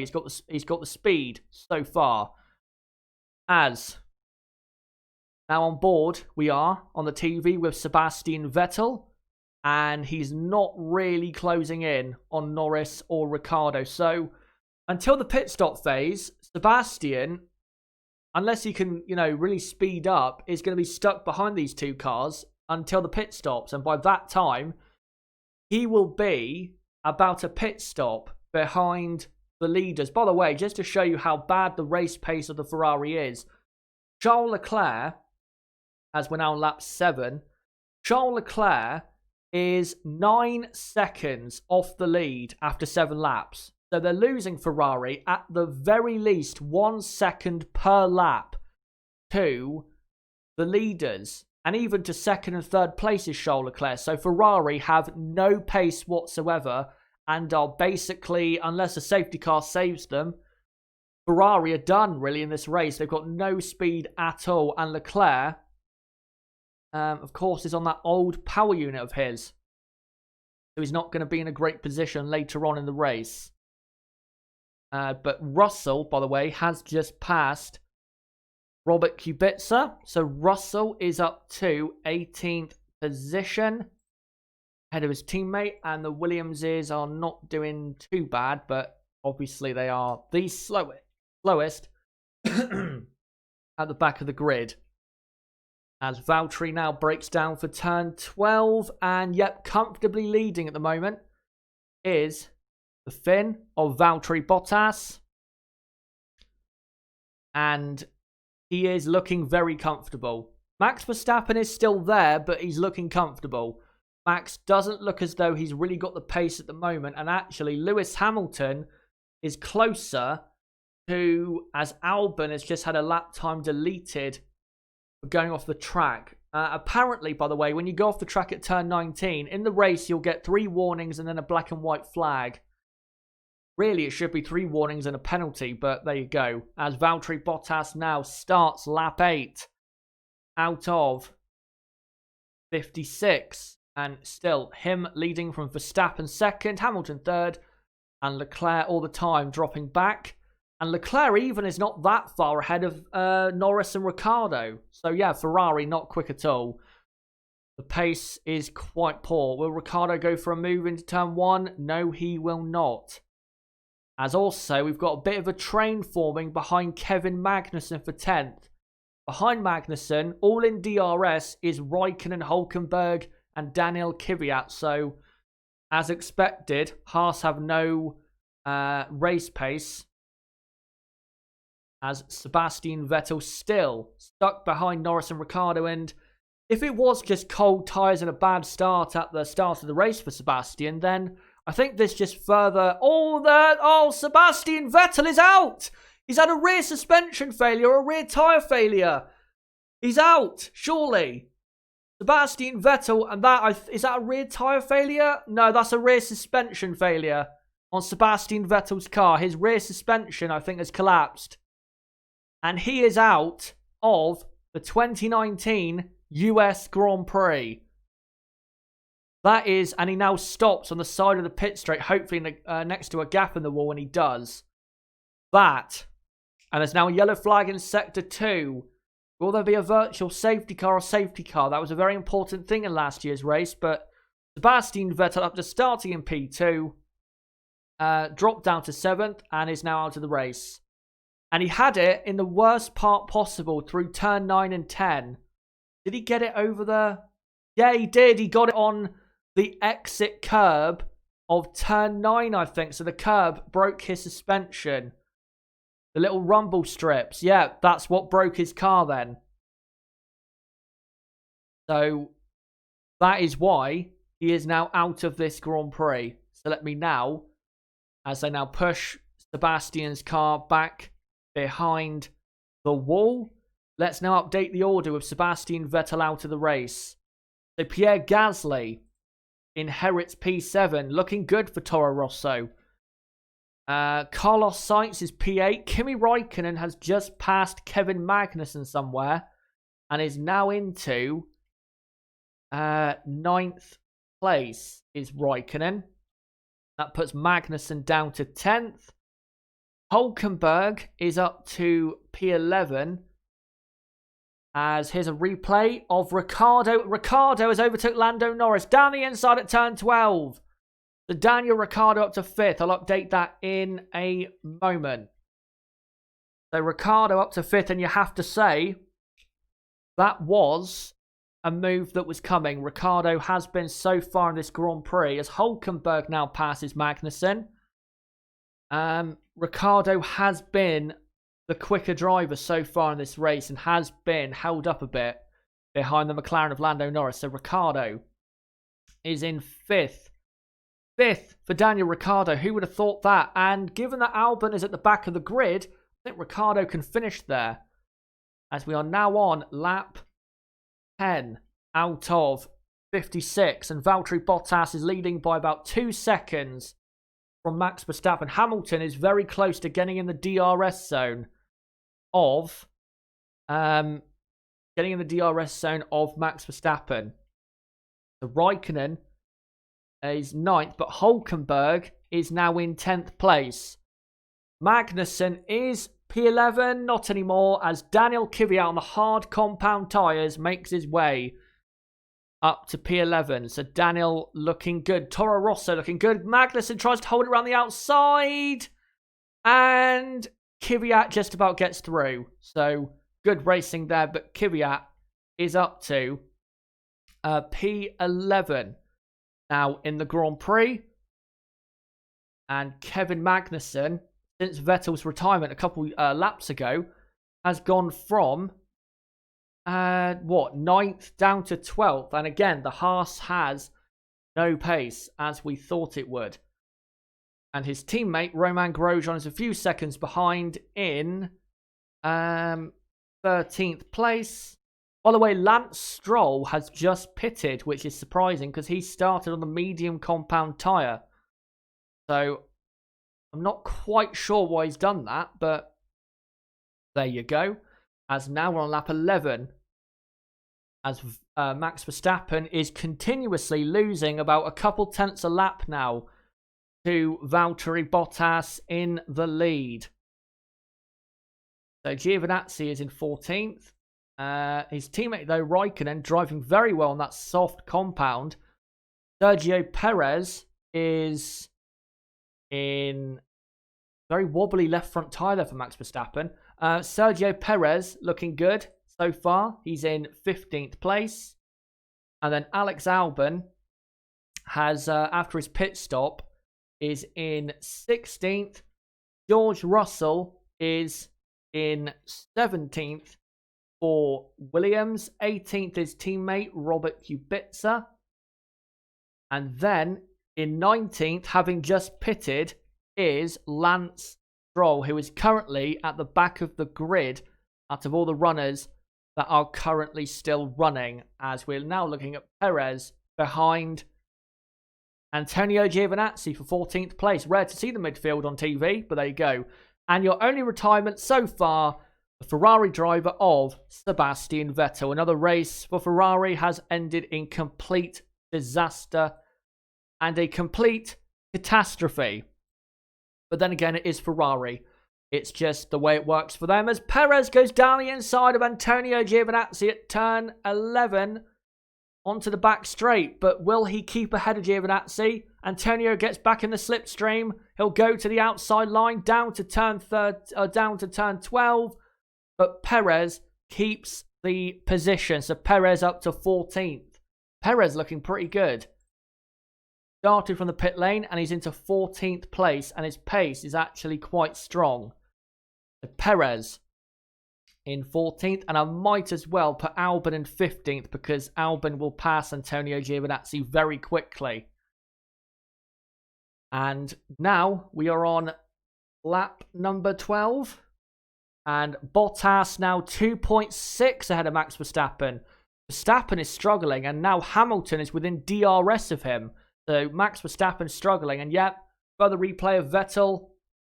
And that is a very scary crash. Or not crash, but moment.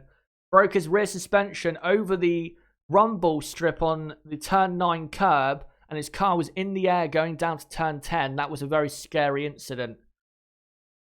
But, well, you're not supposed to go off the track.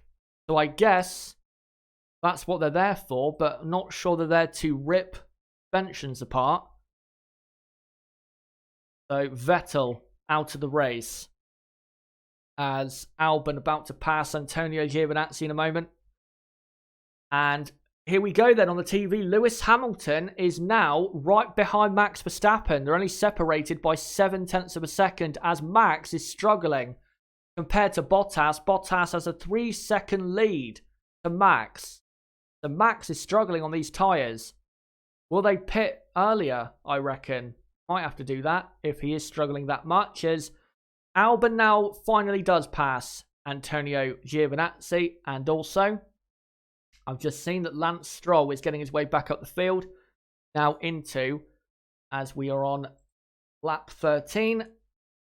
Lance Stroll now back up into 18th place. I wonder why Stroll pitted so early.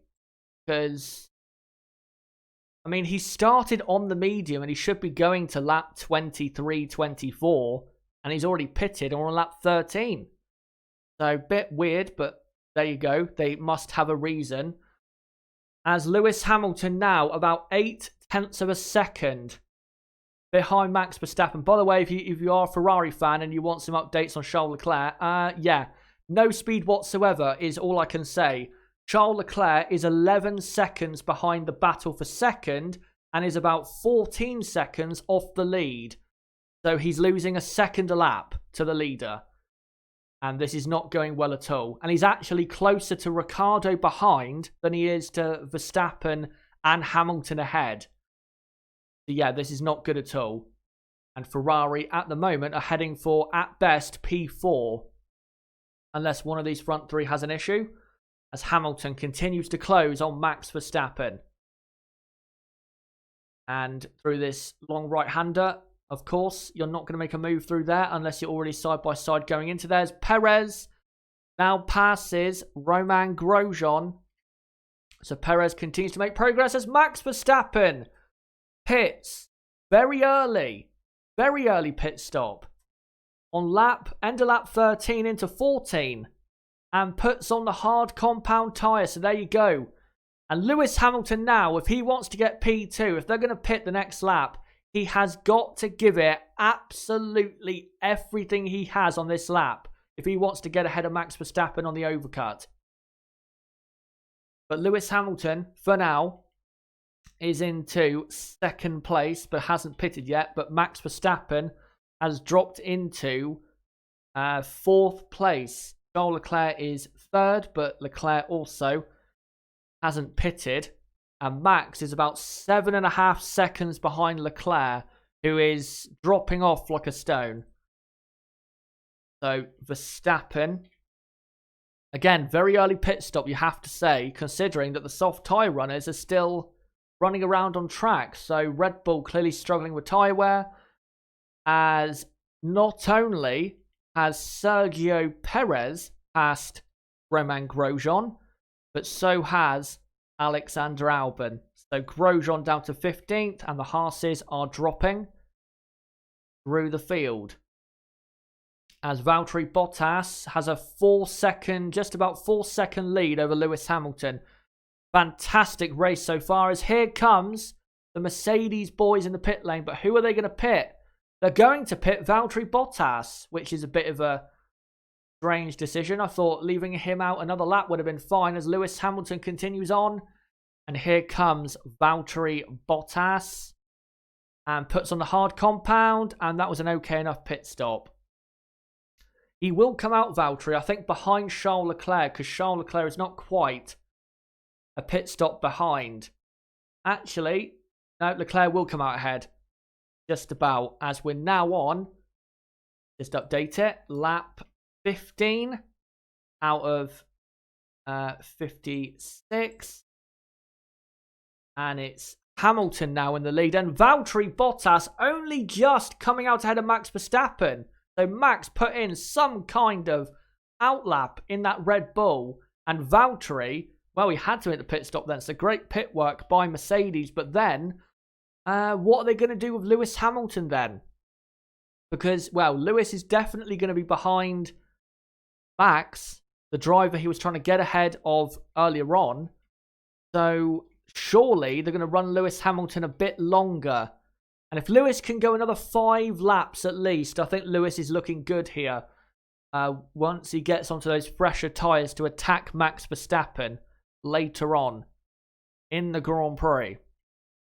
So there you go. Lap 15, it's Hamilton leading from Leclerc, Bottas, Verstappen. Bottas and Verstappen have pitted, and they are the net leaders of the Grand Prix, as Sergio Perez has made more progress. He's now up to P12 ahead of Kevin Magnussen. And Alex Albon is also ahead of him. So Haas are now 14th and 15th. And look at Leclerc. He's so slow. Valtteri is caught up about 3 seconds on this lap alone, as we now start lap 16. That Ferrari is so far off the pace, as Max Verstappen is a new fastest lap. And here comes Valtteri Bottas round the outside. And Valtteri makes the move. That Ferrari is so slow, as Max Verstappen does a 39.6. Anyway, let's try and get this order finished up a bit. So Magnussen is in 14th place, and then in 15th is now Romain Grosjean. So Haas 14th and 15th. There's a replay of Bottas passing Leclerc. And yeah, the Ferrari dead slow on dead tyres on a track that is, well, not working for them. But there you go. Hamilton first, Bottas second. Again, though, Hamilton hasn't pitted yet. As now Max Verstappen is half a second behind Leclerc. Yeah, that Ferrari, definitely with the old power unit, is struggling.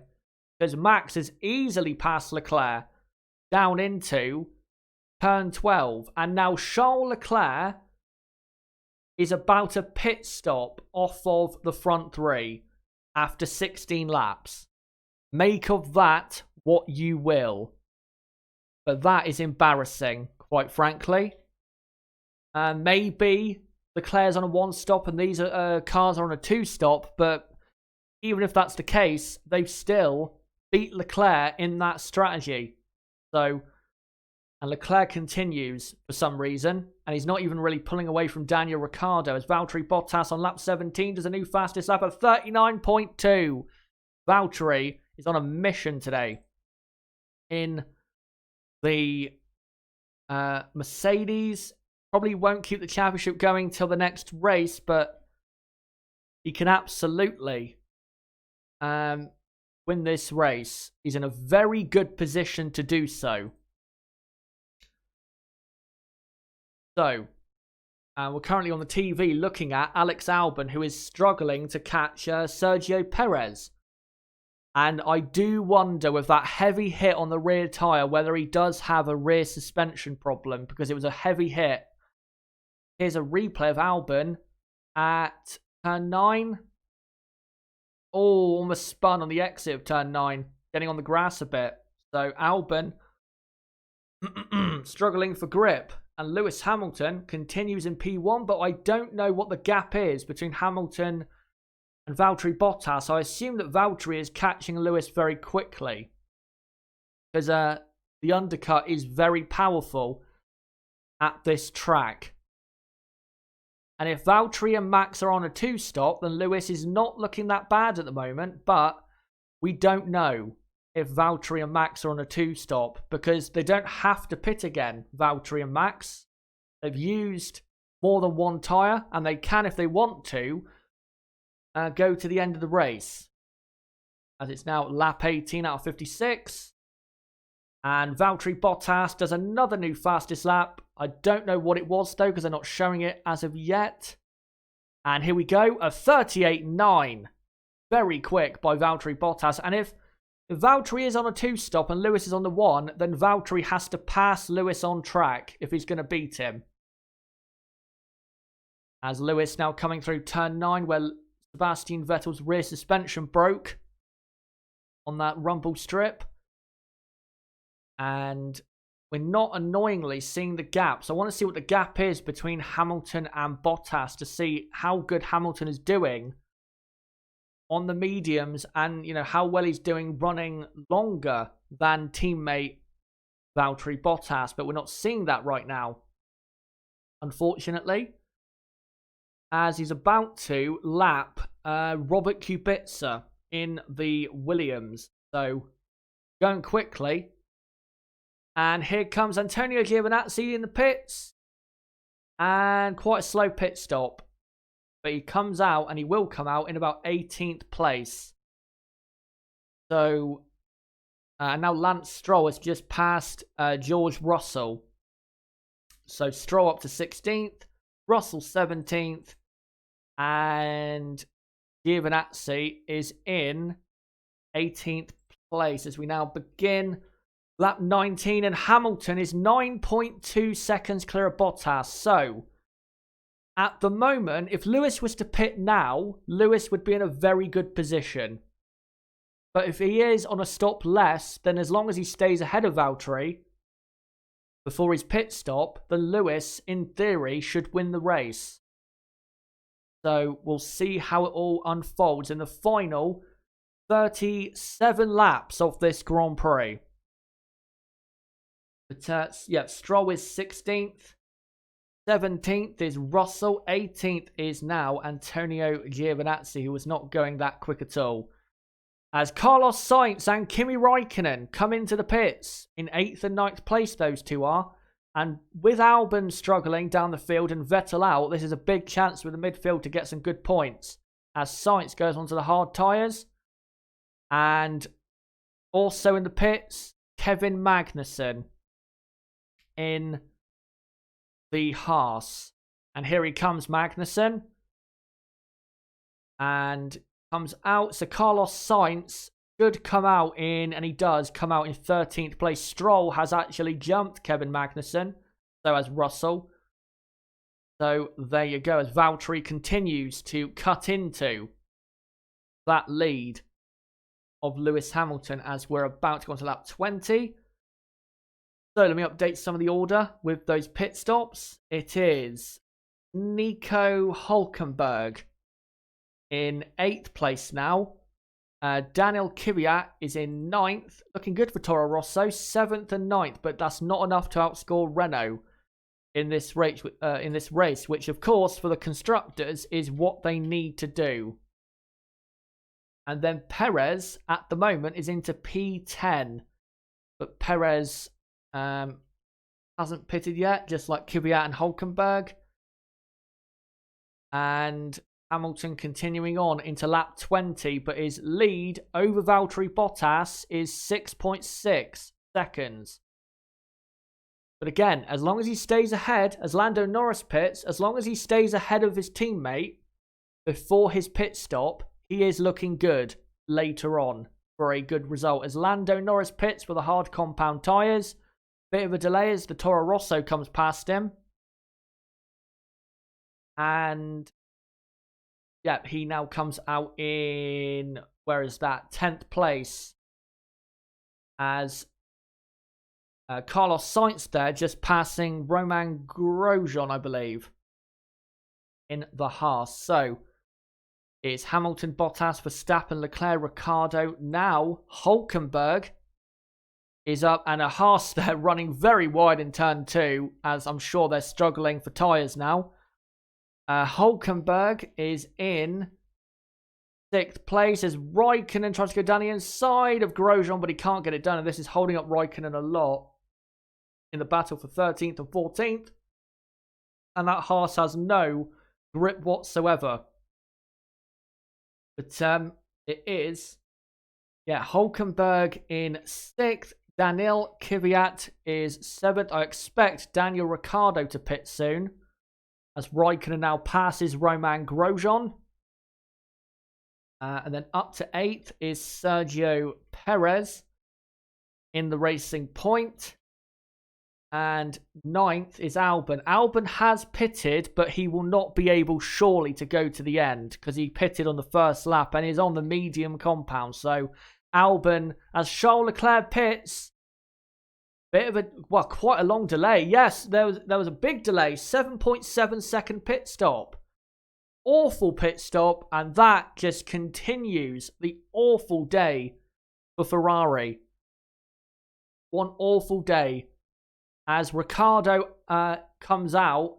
Or Ricciardo hasn't pitted yet and is now 4th. Hülkenberg 5th. And there you go, Leclerc. Closer to the midfield than he is to the top teams. That's just how slow he is. As Alex Albon has just pitted in the Red Bull, as we're just about on lap 22 here. So, and here's a replay of what happened at Ferrari. Comes into the pit stop and did the car stall? I don't know, but they just waited for some reason. I don't know if the car stalled or something, but bit of a problem there. Oh no, the left rear tyre wasn't on. We didn't quite see it, so the left rear tyre wasn't on properly. As, who is this? That's Perez passing Kvyat. That's 4th position. Great move by Sergio Perez, and a very important one. The Perez up into 6th or 7th position. That's not a net 7th position, but that's on the track right now. That's what it is. But Ricciardo, with Leclerc's pit stop, Daniel Ricciardo is into 4th place. And you know what, guys? I reckon if Ricciardo, as he now pits, I was going to say, if he went a lot longer in his tyres, I reckon Ricciardo could actually race Leclerc today. He's that slow, Charles Leclerc. As Ricciardo now pits and Hamilton continues on. He's only 2.5 seconds ahead as Daniel Kvyat pits as well. He's only 2.5 seconds ahead of teammate Valtteri Bottas. So I think Lewis Hamilton is about to pit. Surely, in the next lap or so, he will pit because he cannot afford, if he is doing one pit stop less, he cannot afford to be overtaken by Bottas because that will eliminate any advantage he would have had by running longer. And Ricciardo has come out just ahead of Lando Norris. So Ricciardo covered off Norris there. So Ricciardo heading for a great finish. So it's Hülkenberg 4th. Leclerc about to pass Hülkenberg. I'll update that in a moment when he actually does it. And then in 7th is Daniel Ricciardo. As we're now on lap 23. Let me just update that. 23 out of 56 as Leclerc passes Nico Hülkenberg. Lando Norris is in. No, he's not in 9th place. Let me go back to Ricciardo, who is in as slow pit stop for Kvyat. Don't know what it was, but slow pit stop for Daniel Kvyat, and that will affect his race result later on. But yeah, Ricciardo is in 7th as Albon just passing someone, I think. Romain Grosjean, I think he was passing. Norris is into 8th place. 9th is Carlos Sainz. And Carlos Sainz has actually jumped Pierre Gasly, so Sainz has made up a position. But he's not looking that great in the race so far. As this is, who is this? This is Ricciardo passing Sergio Perez. That's what it is. The Ricciardo up to 6th in the Renault as Charles Leclerc is 40 seconds off of Max Verstappen and they've both pitted. 40 seconds. That is almost half a lap in 23 laps. That is highly embarrassing, if you ask me. As Lewis Hamilton, he was about to pit, but they have not pitted him for some reason. I wonder if they're going to wait until Max Verstappen closes up to Lewis before pitting him. But Lewis has not come in for a pit stop when I assume he was told to. So there you go. So let me just update some of this as all the pit stops are now making it all difficult. So Leclerc up to P4, but again, 40 seconds. By the way, that's not 40 seconds off the lead. That's off of Max Verstappen, who is 3rd. So he's 45 seconds off the lead. That is very embarrassing. Very embarrassing. This is going to turn into a very bad day for Ferrari. They might even get lapped at this rate. As here is Bottas, and he should pass Lewis Hamilton very, very easily down the back straight. And yet, Valtteri Bottas makes the move. And Lewis Hamilton down to 2nd. So that is basic confirmation that they want the team, Valtteri, to win the race. And Lewis is now basically confirmed to be racing Max Verstappen for 2nd.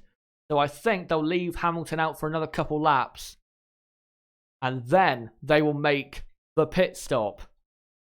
So it's Bottas from Hamilton, Verstappen, Leclerc, Hülkenberg. And then Daniel Ricciardo in 6th place. As Valtteri Bottas now starts lap 25 out of 56. And Hamilton now comes into the pits.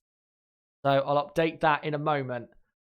Norris, let's see his pit stop, Hamilton. Hopefully it goes okay. And onto the hard compound he goes. And yeah, that was a good pit stop. 2.4 seconds. Very, very good. And he will come out in a clear 3rd place. But will have, 10 lap fresher tyres than Max Verstappen. So he should beat Verstappen, really.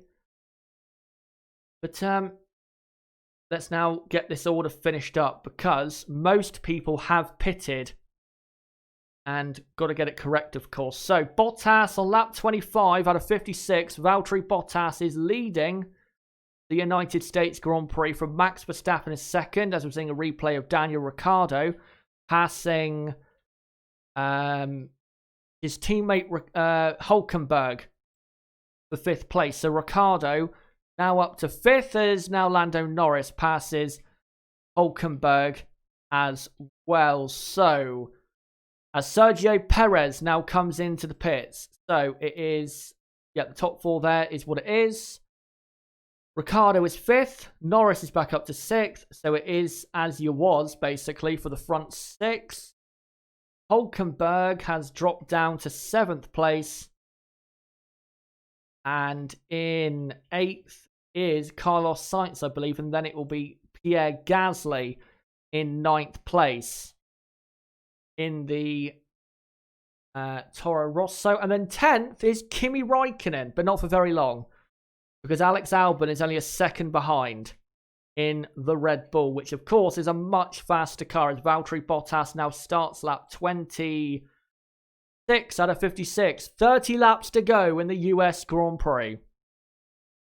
And yet Sainz 8th, Gasly 9th, and Räikkönen is in P10 in the Alfa Romeo, as Albon actually now passes Kimi Räikkönen. So Albon is actually now in P10 and Räikkönen is in P11, and I think Kimi will struggle to finish in the points, really, because he still doesn't have that quick of a car to really compete, to be honest. Räikkönen is in P11. By the way, just to update on the gaps, Valtteri leading by 5.8 seconds. He's dominating this race. Hamilton is about 9 seconds behind Verstappen, so game on for P2. And then Charles Leclerc is a full pit stop behind Lewis Hamilton and is, 43, 44 seconds off the lead. So yeah, Räikkönen P11.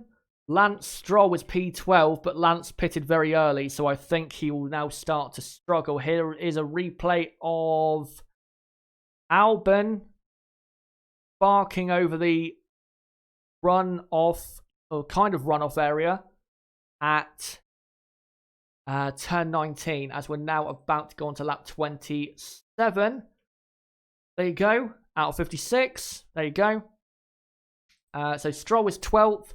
13th is Daniel Kvyat, even though he's about to be passed by a very quick Sergio Perez, who we do need to watch out for, because he is looking good, Perez. As Carlos Sainz passes Hülkenberg, as Lewis Hamilton is a new fastest lap, a 1:38.4.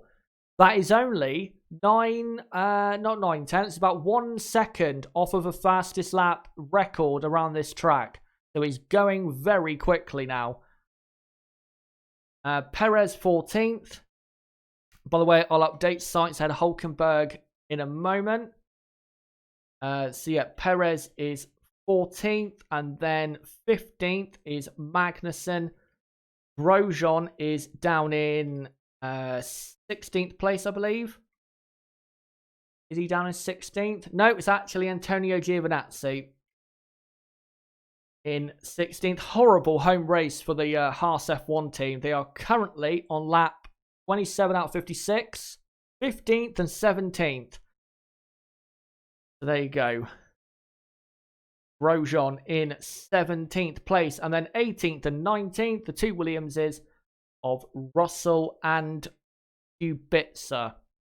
As Hamilton has now cut the gap down to Max Verstappen to 7 seconds. He's catching very quickly, and with about half the race to go, I don't see how Max Verstappen, unless he goes onto a 2-stop, can possibly win this, not win this race, but keep second place, because Lewis is going very, very quickly. As we are now on lap 28 out of 56, and we are officially halfway through the Grand Prix. As, let me just update there, Sainz and Gasly now up past Hulkenberg. So Sainz is in 7th place, looking good. Well, looking not good, but better than it was looking earlier on, as Albon now passes Hulkenberg as well. So Hulkenberg now down to 10th place. He's really struggling, Hulkenberg. He's on the hard compound, but still not doing that great. So there you go. And here's a replay of Hulkenberg going losing a bit of his under tray through the turn 9 rumble strip. So not great there, as he pits now from 10th place. So, and he puts on the medium compound tyre. So he will be very quick now, but he has a lot of ground to catch up in this Grand Prix, as now Lewis Hamilton is about 5 point something seconds behind Max Verstappen. So he's catching at least 1 second per lap, as we're now on lap 29. So with Hulkenberg pitting, it is Kimi Räikkönen back into the top 10. Can he stay there? Most likely not, but he'll give it a go, as Norris is now putting Ricciardo under pressure. So Norris coming back at Ricciardo. So clearly Ricciardo in the first stint was faster, but Norris at this stage of the Grand Prix is faster. But now Stroll is back up to P11. I'll be honest, the midfield is moving around so much as Albon passes Gasly. I have no idea who is going to finish where in the midfield. It could be anyone's game. And God forbid there's a safety car. That'll throw everything up in the air. As Kvyat 12th. Perez is in 13th place, as Norris within DRS of Ricciardo on the pit straight. Magnussen up to 14th with Hulkenberg's pit stop. And then Hulkenberg has come out in 15th place. So Hulkenberg can now attack to go get a point, as Perez is now within DRS of Kvyat, who is also Kvyat, within DRS of Perez's teammate Lance Stroll. And let me just update Albon ahead of Gasly for 8th place. So that is at the moment the running order running along the bottom of your screen.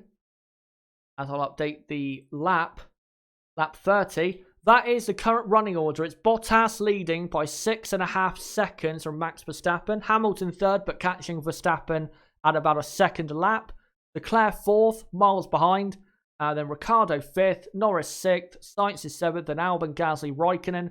And then P11 down to P19. Stroll, Kvyat, Perez, Magnussen, Hulkenberg, Giovinazzi, Grosjean, Russell, Kubica. And your only retirement is Sebastian Vettel with a rear suspension failure on lap 8. As Kvyat now tries to pass Stroll down at turn 12. Stroll throws it back up the inside, but Daniel will get a better run out the corner, but not good enough one. And stays behind. As now Perez tries to get past Kvyat down the inside on the hard compound. Great move by Sergio Perez. He's really driving well as of late, and he's up to P12, and surely his teammate will let him by. So Perez up to 12th in the Racing Point, and we've got to watch out for him because he's not that far behind the midfield runners that are in the top 10, and he could be scoring big points later on as Stroll now actually pits. Sergio Perez now goes up to 11th place of Stroll, clearly on a 2-stop. Maybe even a 3-stop, because he's now going to go on soft tyres for the final 26 laps or 25 laps. So there you go. Sergio Perez then into 11th, and Kvyat, who's also on a softer compound than Perez, down to P12, and then Hulkenberg has just passed Magnussen as we're now on lap 31 out of 56. And Hamilton is now 3.3 seconds behind Max Verstappen. So yeah, Give it another 3 or 4 laps and he'll be within DRS and probably overtaking him as well. Let me quickly just get this order confirmed. So yeah, Hulkenberg is into 13th now and looking good. And Magnussen is in 14th, and then 15th is Antonio Giovinazzi. 15th, and then 16th is Lance Stroll, and he will be very quick now on the soft tyres, but they're not that good, I think, for 25 laps. That's a bit extreme, I think, on that compound of tyre. So there you go. That's the running order. On lap 31 out of 56, with Lewis Hamilton catching very quickly. He's only 2.5 seconds behind as we're about to begin lap 32 out of 56. And again, I don't see how Max Verstappen is going to stay ahead. He'll fight as hard as possible, but in the end, it'll be a pointless fight because he's not going to be anywhere near Hamilton at the end. And you know what? At this point, I think Verstappen should probably pit because he will have a better chance to beat Lewis Hamilton pitting and going on to the medium than staying out. As Albon goes down the inside of Carlos Sainz for P7, but Sainz tries to come back. Can Sainz go around the outside? No, he can't. So Albon is up to 7th place in the Grand Prix.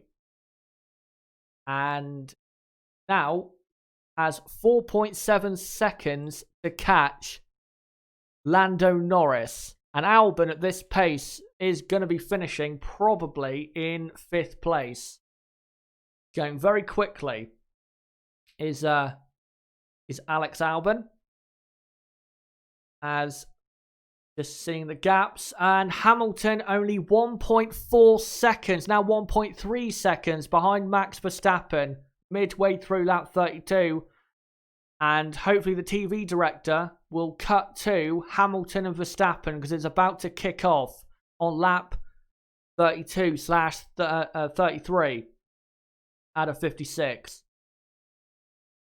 If they eventually show it. And there you go, Lewis Hamilton.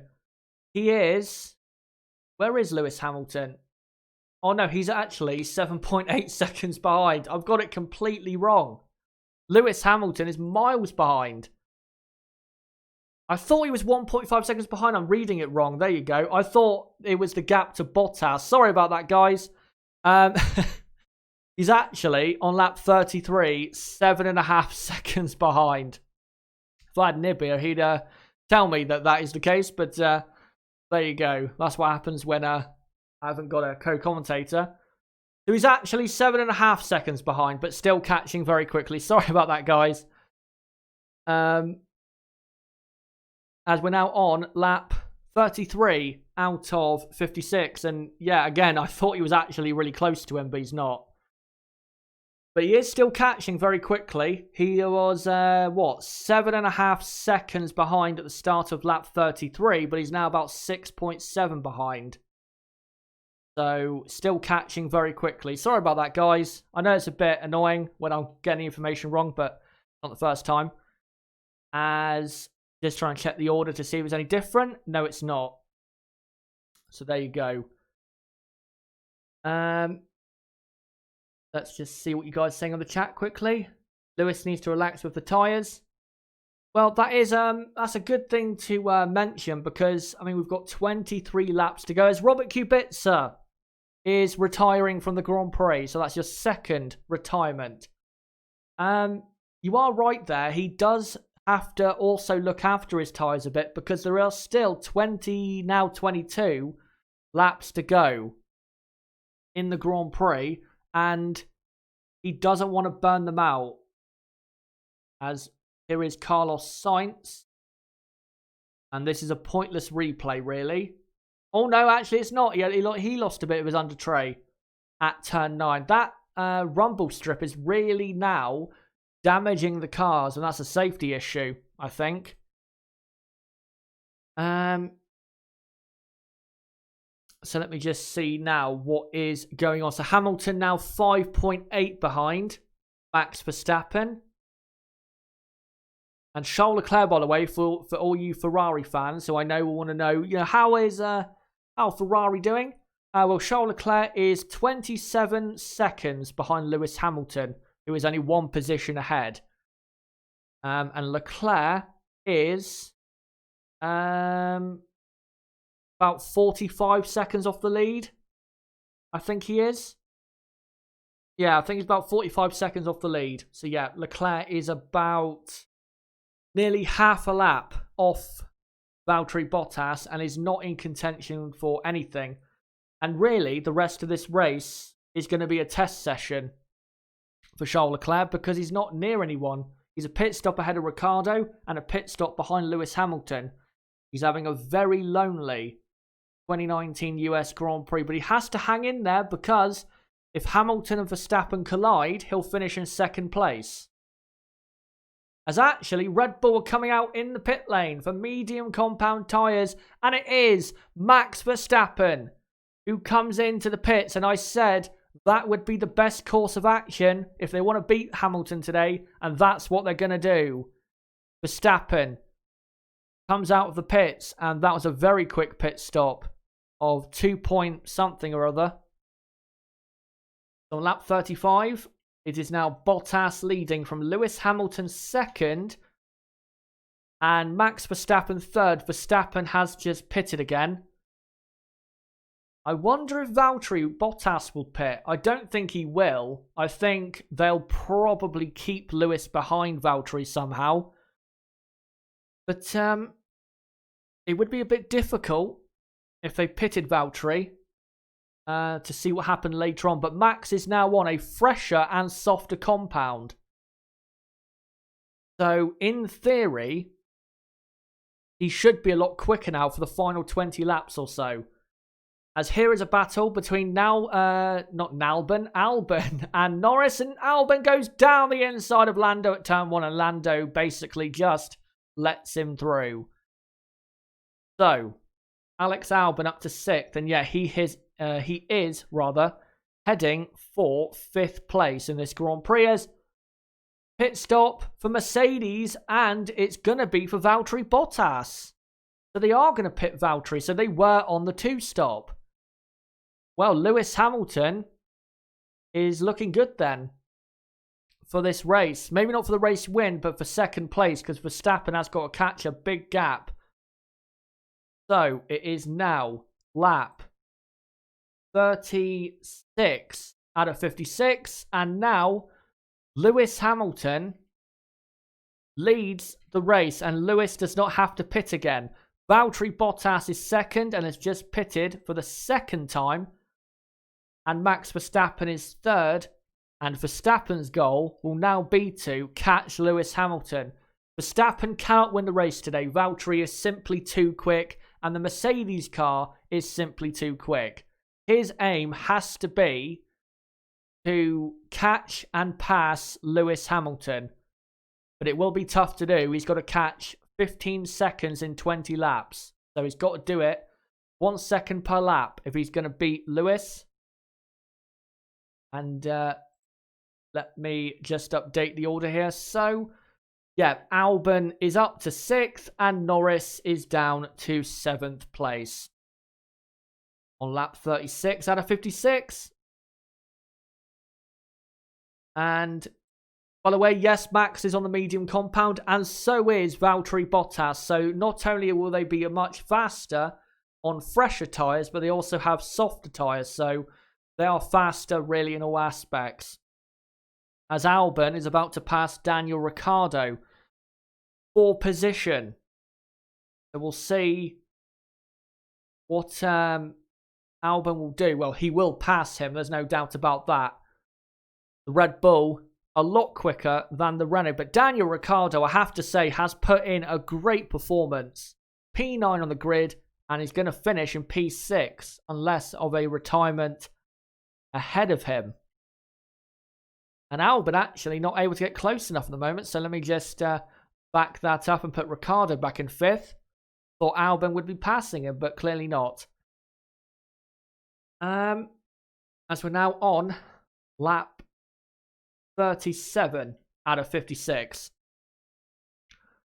And Albon will be passing Ricciardo very shortly. But again, to illustrate how slow Charles Leclerc is, he is still 15.5 seconds behind Max Verstappen. And Verstappen has pitted one more time than him.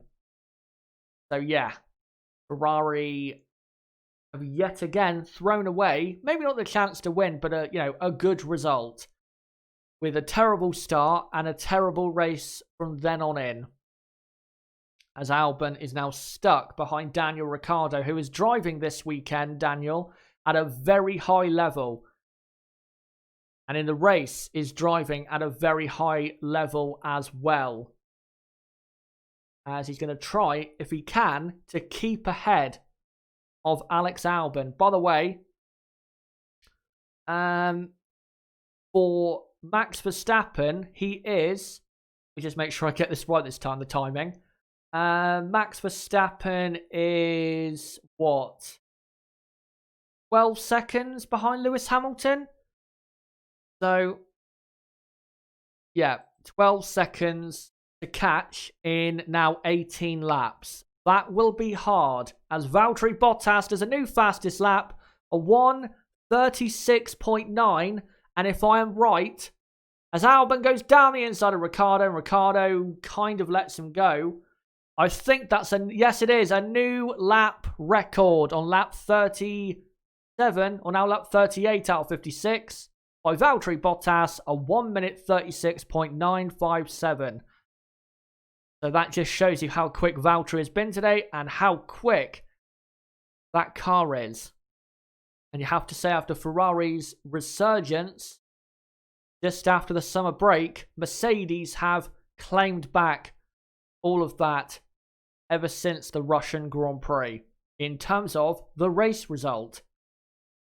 So Albon is now into 5th, and in 6th place is Daniel Ricciardo, but Daniel's still heading for a good result in 6th place for the team.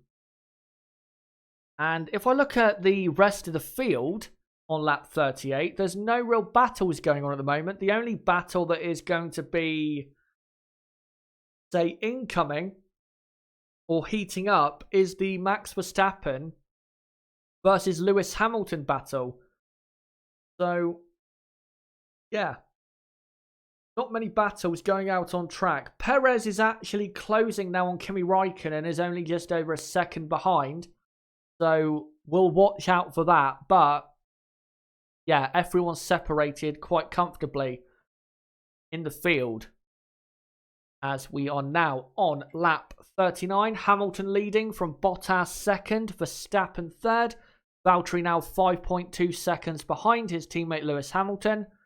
And Valtteri is, going to win the race. I think once Valtteri gets up to the back of Lewis Hamilton, Lewis will probably not let him through, but he won't defend at all. He'll just let Valtteri continue on by, because Lewis Hamilton, of course, is in a position, if he finishes in 2nd, to still win the Drivers' World Championship, and the team can then get a 1-2 finish as well. So, yeah, I think Valtteri will win the race at this rate.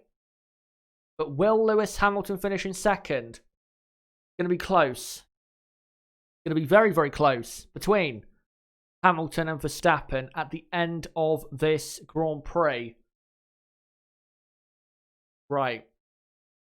So let's now update the order again, because Lance Stroll is in 15th place. He's on the soft compound tyre on a 2-stop and has put Antonio Giovinazzi, who has not had a good race at all. Don't really know why. Maybe because Raikkonen has such a great start, that's making his race so far not like that good. But yeah, he's not had that great of a day today, Antonio, after out qualifying. Teammate Kimi Raikkonen, as Valtteri actually was slower on that lap. as he's now having to cut his way through the traffic. So that's probably why. And Max Verstappen was actually slightly slower on that lap as well. So Lewis actually doing pretty good on that lap. But again, I think that's probably because Max and Valtteri are stuck in traffic. As here comes Nico Hülkenberg for P12. Kvyat, locks up massively down the inside, and Hülkenberg takes the position.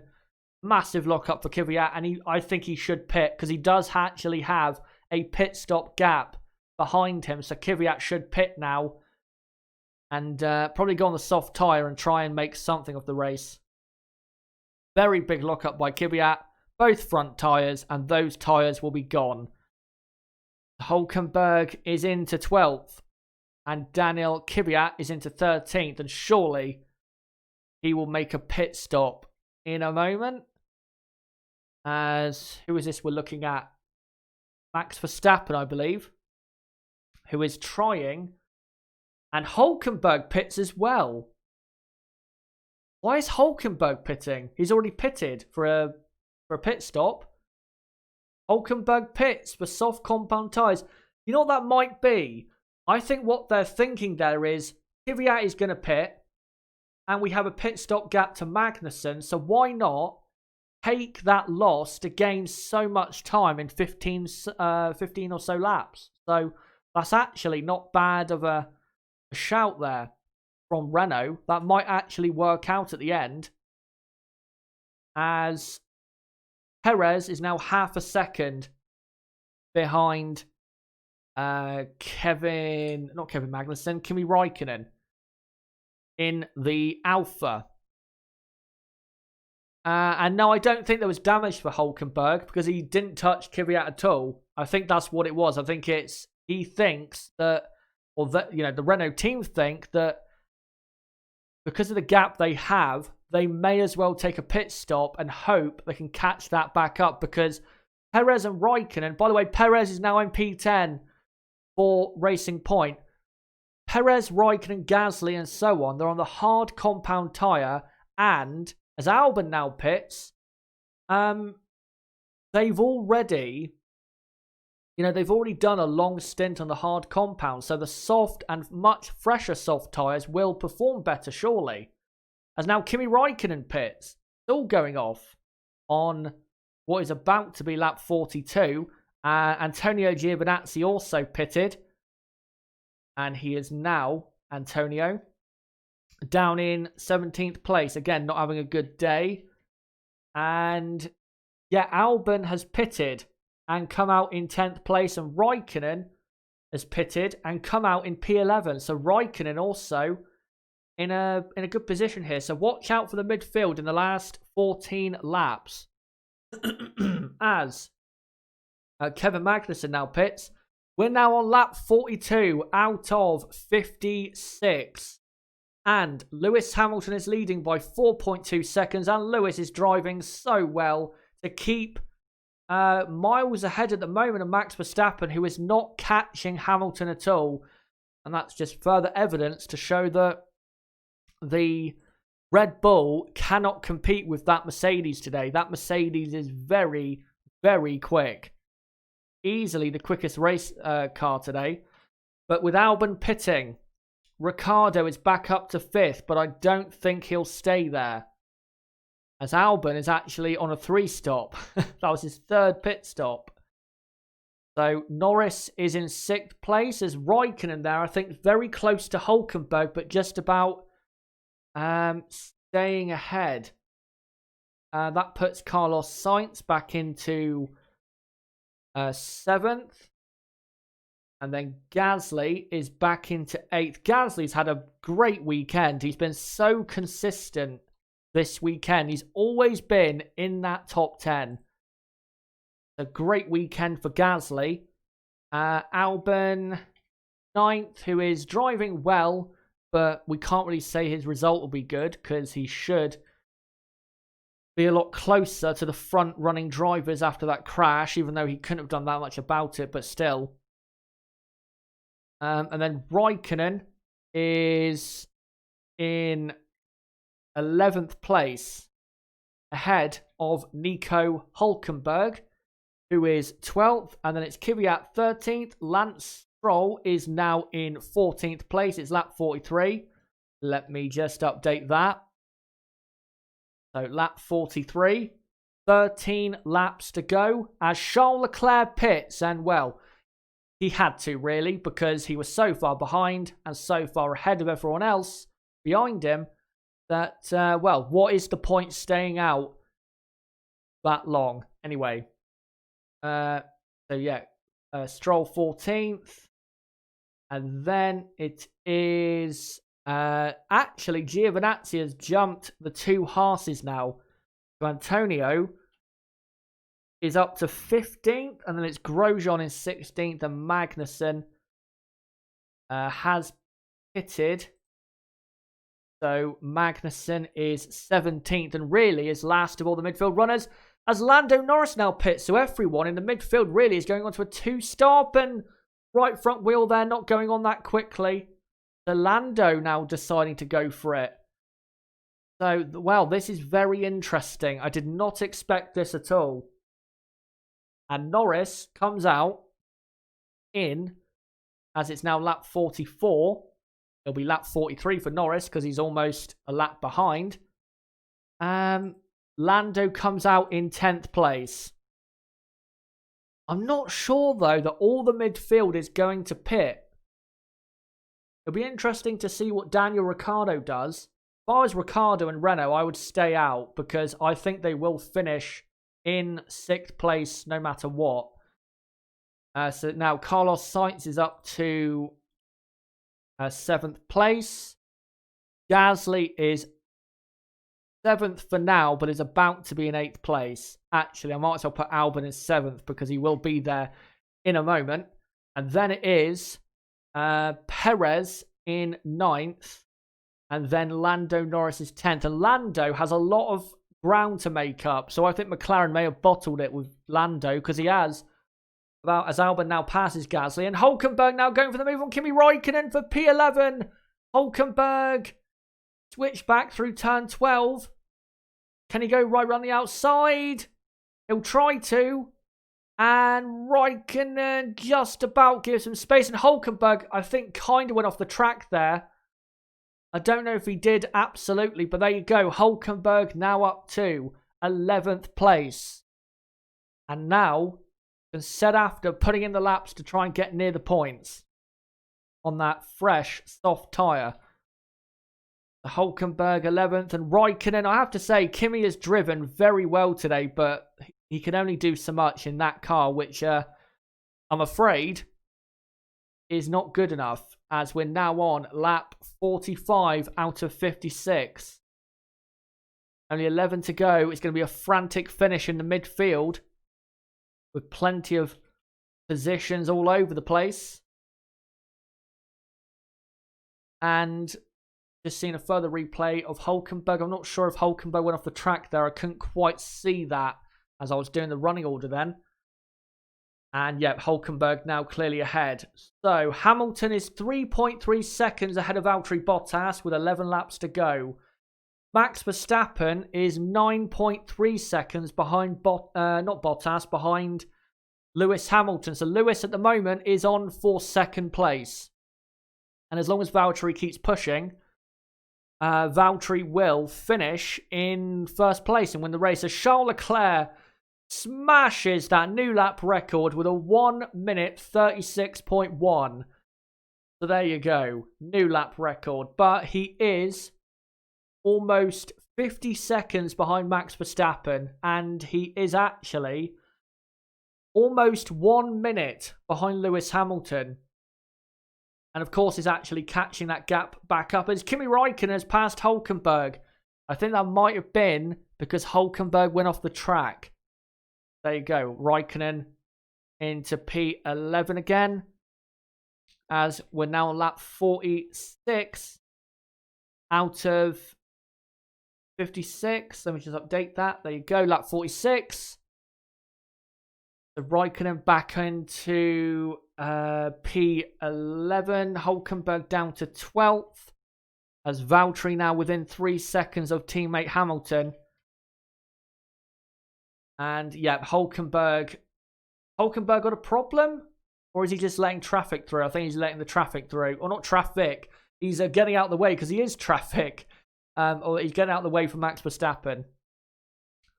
And also Magnussen, for all you American Haas fans. Magnussen is up to 16th now. Ahead of Romain Grosjean, who is 17th.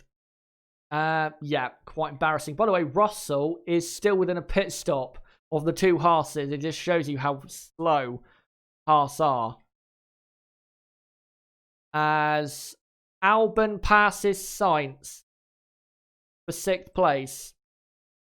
So Albon is up to 6th. Down the inside, easy overtake on the soft compound tyre, and he should pass Ricciardo. So, Ricciardo, Sainz, Gasly, Perez are going to the end. And Norris is now 3.8 seconds behind Perez. So Norris might be able to get 8th, I would say, but I don't think he'll beat his teammate in this situation. As Lewis Hamilton, who is driving so well to keep Max Verstappen still quite a bit behind him and to deny Max Verstappen a chance to catch. Driving very well is Lewis Hamilton as he now starts lap 47 out of 56. And Valtteri is closing, but not that quickly. Not a second a lap or anything, but it is about half a second per lap. That's the gap in terms of how much Valtteri is catching. It's now 2.2 seconds, the gap, on lap 47. And Max Verstappen is about 8.5 seconds, I think, or 9 seconds behind Lewis Hamilton. Still, Max Verstappen nowhere near quick enough in the Red Bull, I'm afraid.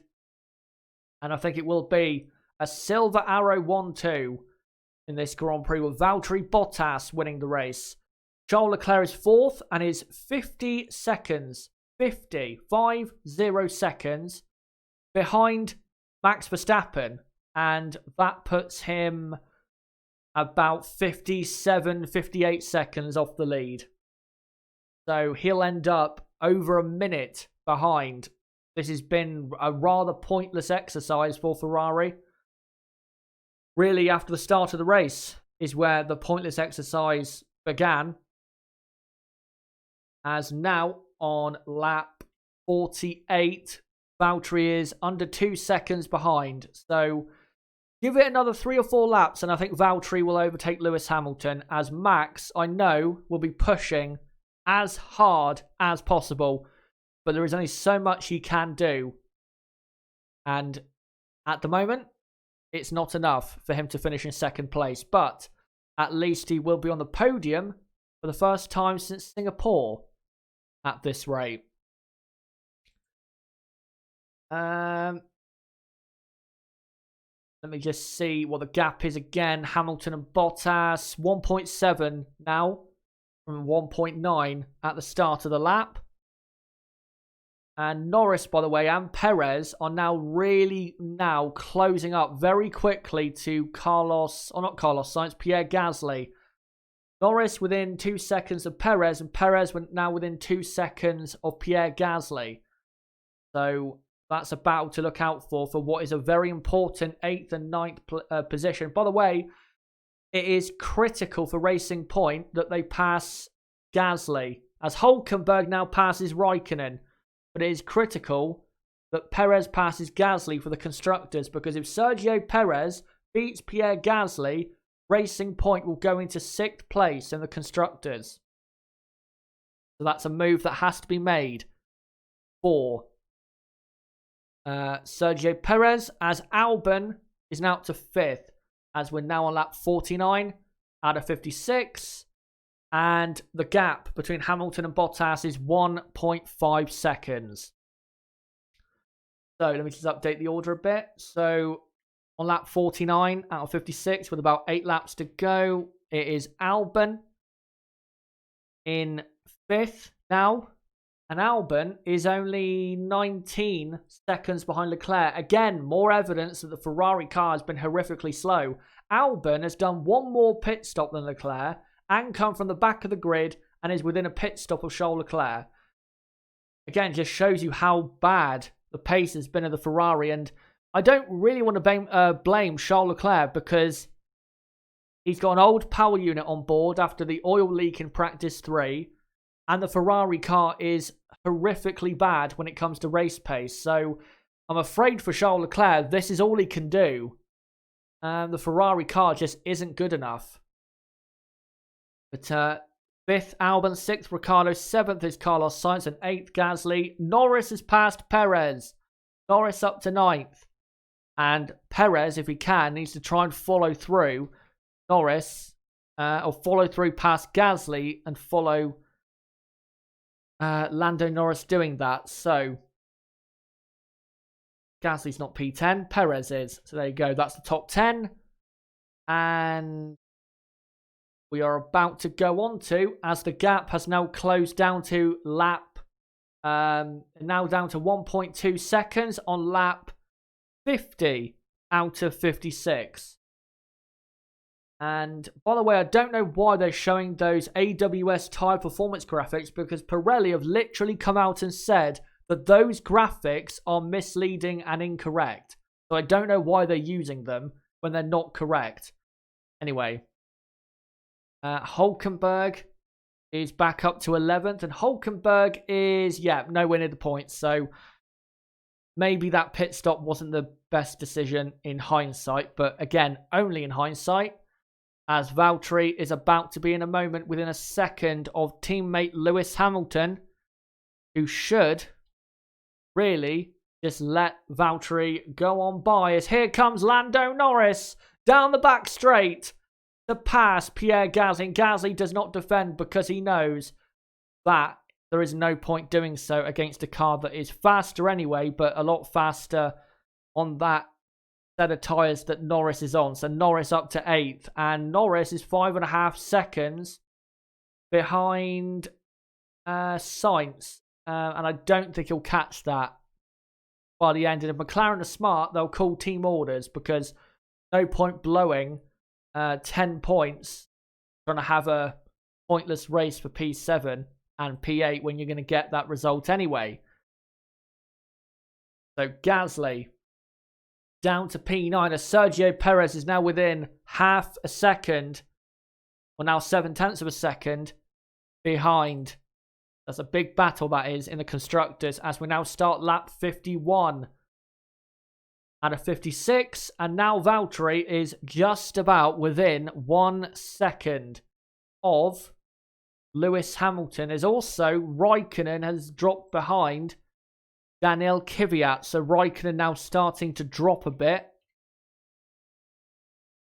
And as long as Valtteri gets the DRS by the end of this, or by the time they get to the detection point, he should be able to really start homing in to the point where Toto Wolff tells Lewis, or tells Bono to tell Lewis to move out the way, as Gasly locks up big time at turn 11, I think. And also so does Lewis Hamilton. And now Valtteri Bottas is all over the back of him. And Valtteri Bottas, we're not even seeing it. We need to. Valtteri is about to pass Hamilton for the lead. Will Lewis defend? He actually does. And Valtteri now goes round the outside of Lewis Hamilton and pushes him off the track. Why are they doing this? As now Perez lets through the two drivers. Why are Mercedes letting them race? Lewis is going to win the championship anyway. They need to let Valtteri through. I mean, come on. Valtteri was going to beat Hamilton anyway if Valtteri was kept on track on a one-stop race. So I really do not understand why they are taking that risk. They need to really think here and put Valtteri ahead of Lewis, because Valtteri is much faster, and that is the best and safest way to get to the end of the race in 1 and 2. But no, Lewis is going to stay ahead. Of course, I do want to see a race. I'm not saying I don't want to see a race here, guys, but from a team perspective, it's not very smart to try and do that. And also, that whole defending has now allowed Max Verstappen to close up quite a bit on Lewis Hamilton. So again, not smart at all, allowing these two to race. They've got to get Valtteri ahead of Hamilton here, because this is allowing Max Verstappen back into the game. So yeah, not smart at all. And Valtteri almost going down the inside at turn 11 there. And surely Valtteri will now get the overtake done. And on the back straight, Hamilton kind of defends, but Valtteri now goes down the inside. And surely Valtteri Bottas is now in the lead. Yes, he is. And Valtteri Bottas is set to win the 2019 United States Grand Prix.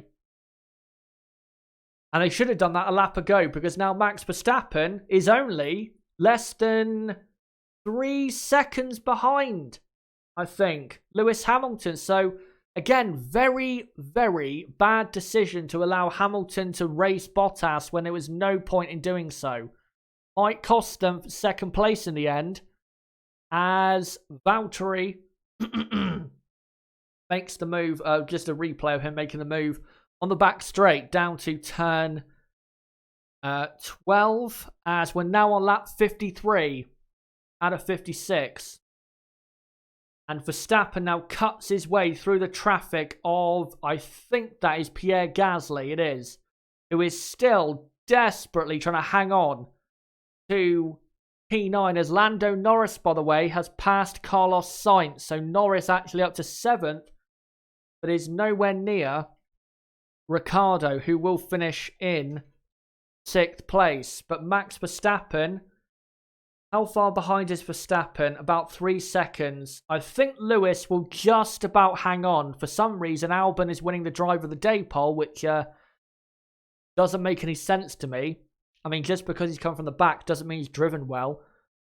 The Norris in P7, Carlos Sainz P8, but I think Lewis should be able to hang on here, because he has the power down the straights. As Perez round the outside of Gasly down to turn 12. Gasly goes down the inside. This is vital for the constructors.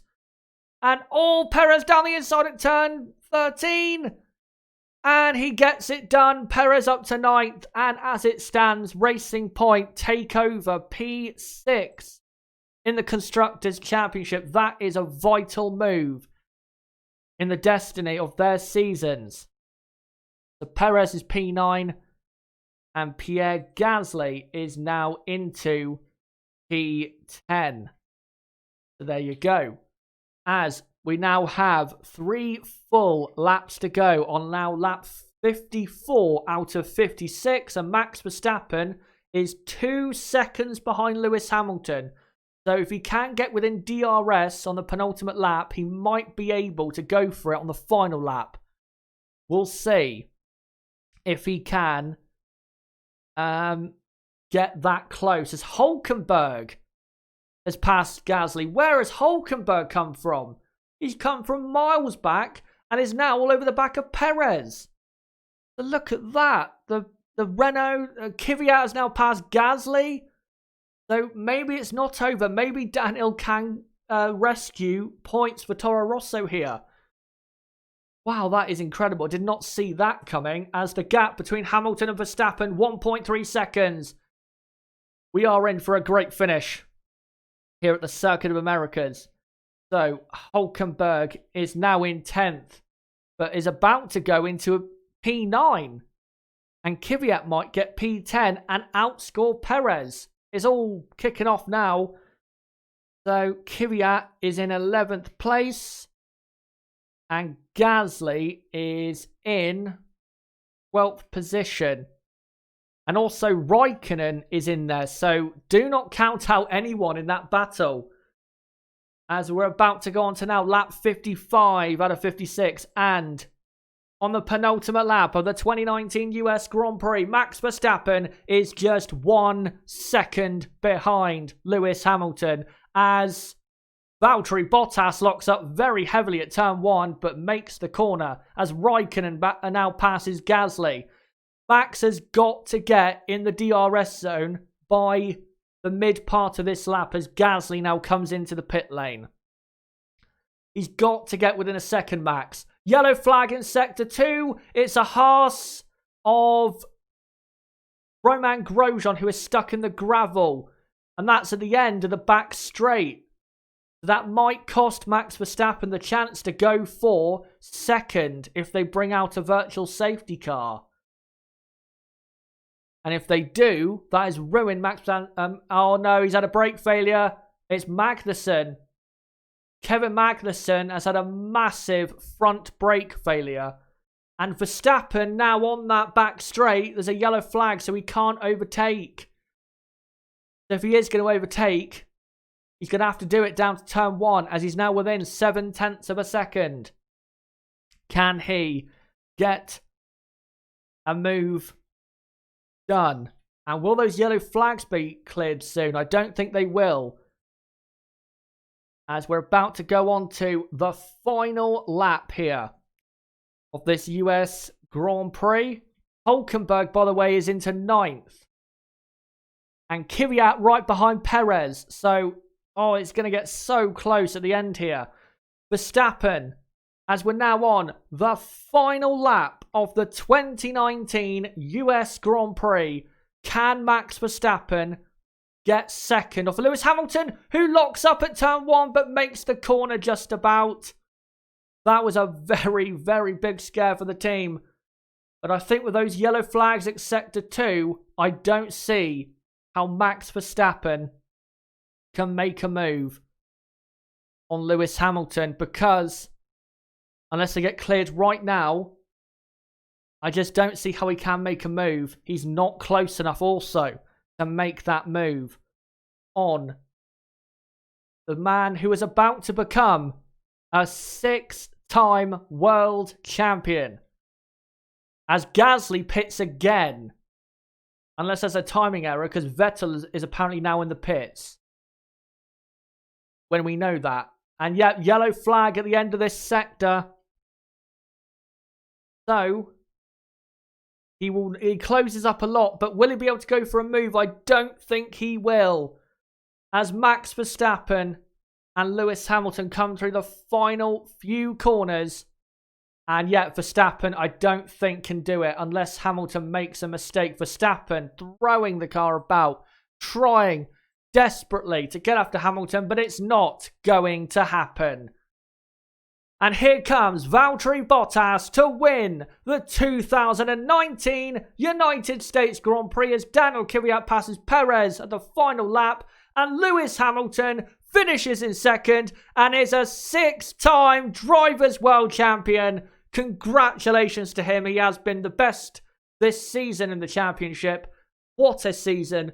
What a drive today. And Lewis Hamilton now is only one title away from the great Michael Schumacher in his quest to become the greatest Formula 1 driver of all time. So guys, the race has finished. The race is over.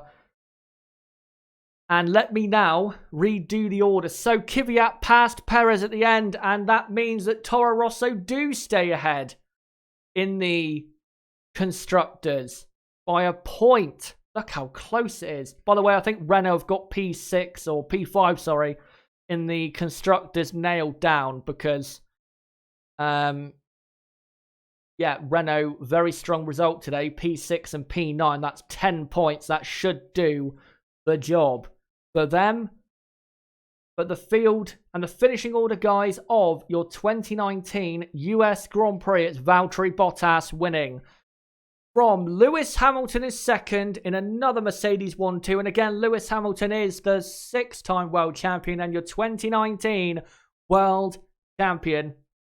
Third, Max Verstappen could have got second if he had a bit more luck today with the yellow flags at the end, but it is third for him. Fourth, miles behind Charles Leclerc. Fifth, Albon. Sixth, Ricciardo. Seventh is Lando Norris. Eighth is Carlos Sainz.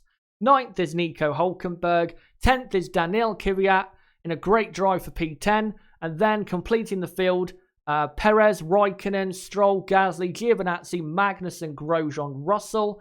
And your only retirements of the race, Robert Kubica and Sebastian Vettel in the Ferrari. So guys, that was the US Grand Prix. And let's see what you guys have to say in the live chat. And what I want you guys to do for the next 10 minutes, because that's probably how long I'm going to be on for after this race, before I go to the race review and recording that, let me know in the live chat who is your driver of the day, and out of 10, what would you rate this race as? For me, I would give this race a 7 out of 10. I can't give it any more than that. I don't think it was bad enough to be a 5 or a 6, but 7 seems about right. And for driver of the day, that's difficult. Many great drives out there. I'd have to give it to... I'm going to give it to Lewis Hamilton, because clearly at the end of the race there, stopping only once was not the thing to do. And he maintained the 1-2 for the team. And to be fair, his pace at the end was actually not that bad and was quite good. So, drive of the day, I'd have to say Lewis Hamilton, because of his second half of the race and the laps he put in to keep ahead of Max Verstappen by the end of the race. Great drive by Hamilton, and again, he thoroughly deserves the World Championship. He has been very, very good this season. But let's see what you guys have to say. The driver of the day and your rating out of 10. Count Blas just done a super chat for $6, but it doesn't say anything for some reason. So if you want to send it again, mate, because I'm not seeing a message on here. So I don't know if there is an issue there, but thank you for that anyway, mate. Let's find some of your comments and who you thought driver of the day was. Taslim says Ricciardo driver of the day. I was thinking Daniel Ricciardo as well, but I think Hamilton, because of that second half of the race and the laps he put in, he just put in such a great final stint in Lewis Hamilton to hold on, which is something I didn't think he'd do. And by the way, guys, I'm just seeing there in the chat, we have hit 9,000 subscribers. Thank you guys so much for 9,000 subs. As now we are less than 1,000 away from the end of year target for the channel, which is 10,000. So hopefully, guys, we can hit 10,000 by the end of the year. But thank you guys so much for 9,000 subs. Hopefully you did enjoy the watch along today and the content so far this weekend. And if you are new to the channel, then don't forget to subscribe, because we do watch alongs for every Grand Prix of the season, for practice 2, qualifying in the race consistently, and we will be doing so as well for 2020. So make sure to subscribe for that. Bottom right of the screen, you can do it there, or go to my homepage and subscribe and hit the notifications bell, and also smash that like button if you want to see the content continue on the channel. Right. Count Blas now sent in $2, but again, doesn't say anything. I'm not sure if there's an issue there, but anyway, thank you for that, mate. I know you're a big supporter of the channel. And let's find some other comments. By the way, thank you guys for saying well done for 9K. Thank you guys. And, well, hopefully we can get to 10,000 by the end of the year. That is the aim. That would be absolutely awesome. But let's read out what you guys think. Race 7 out of 10 for Segro. Marcelo says 9.8 out of 10. Well, you thought the race was great then, but I can see why. He says Lewis, driver of the day. Lewis and Danny Rick, I'm seeing. X Million says special mention for Perez. Yeah, definitely, but I think if he finished in 9th place, I probably would have given it to him, but yeah. Jamie Rawlings says driver of the day, Alex Albon, because after that terrible start, he went strong and got P5. I wouldn't give him a driver of the day. Again, just because you come from the back of the grid in a car that, let's be honest, should come from the back to finish last to all the top runners, you should do that anyway. So I don't think it's that great of an achievement. You know, still good for Albon to come through, get P5, but at the end of the day, I don't think it was that great of a drive. I will say, though, if he didn't have that crash, I think Albon could have beat Leclerc today because Leclerc was miles off the pace. Right. Let's find some other comments. Perez did great, indeed. Taslim create poll for voting driver of the day. Yeah, I might do that. That's a good shout. I don't know how to do it live, though. So I'll have to figure that out. But maybe, yeah, for the next race, I'll do a live driver of the day thing. And we'll see what you guys think. Count Blah now donates again for $6. Says, all hail the 6th. Lol, too much celebrating. I can understand the celebrating.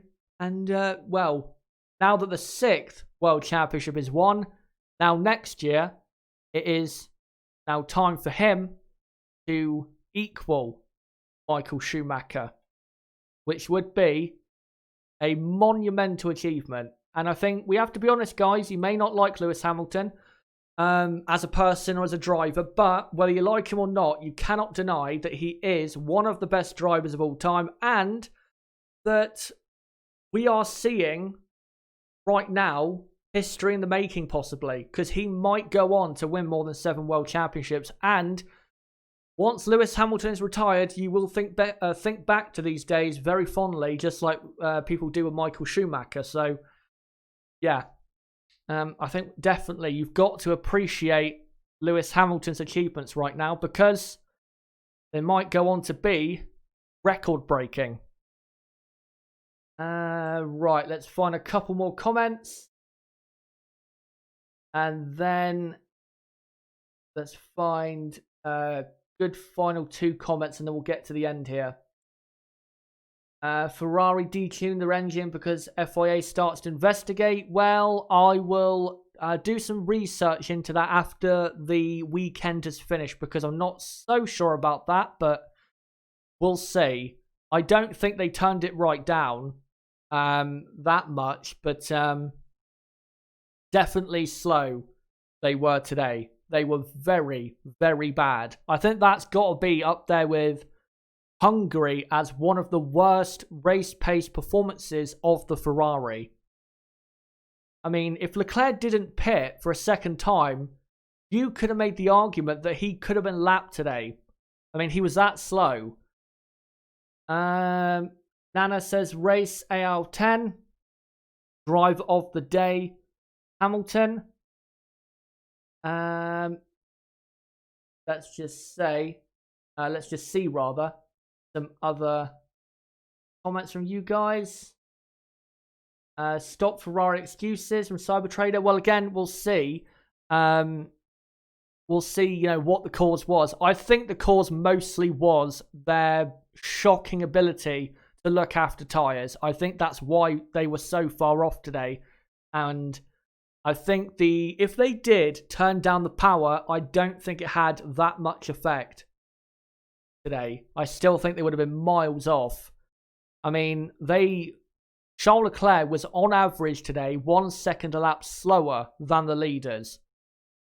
That is simply not good enough. For a car that was almost on pole to be 1 second per lap off the pace in the race, that's not good enough. And that cannot be tolerated in 2020, as Sebastian Vettel congratulates Lewis Hamilton.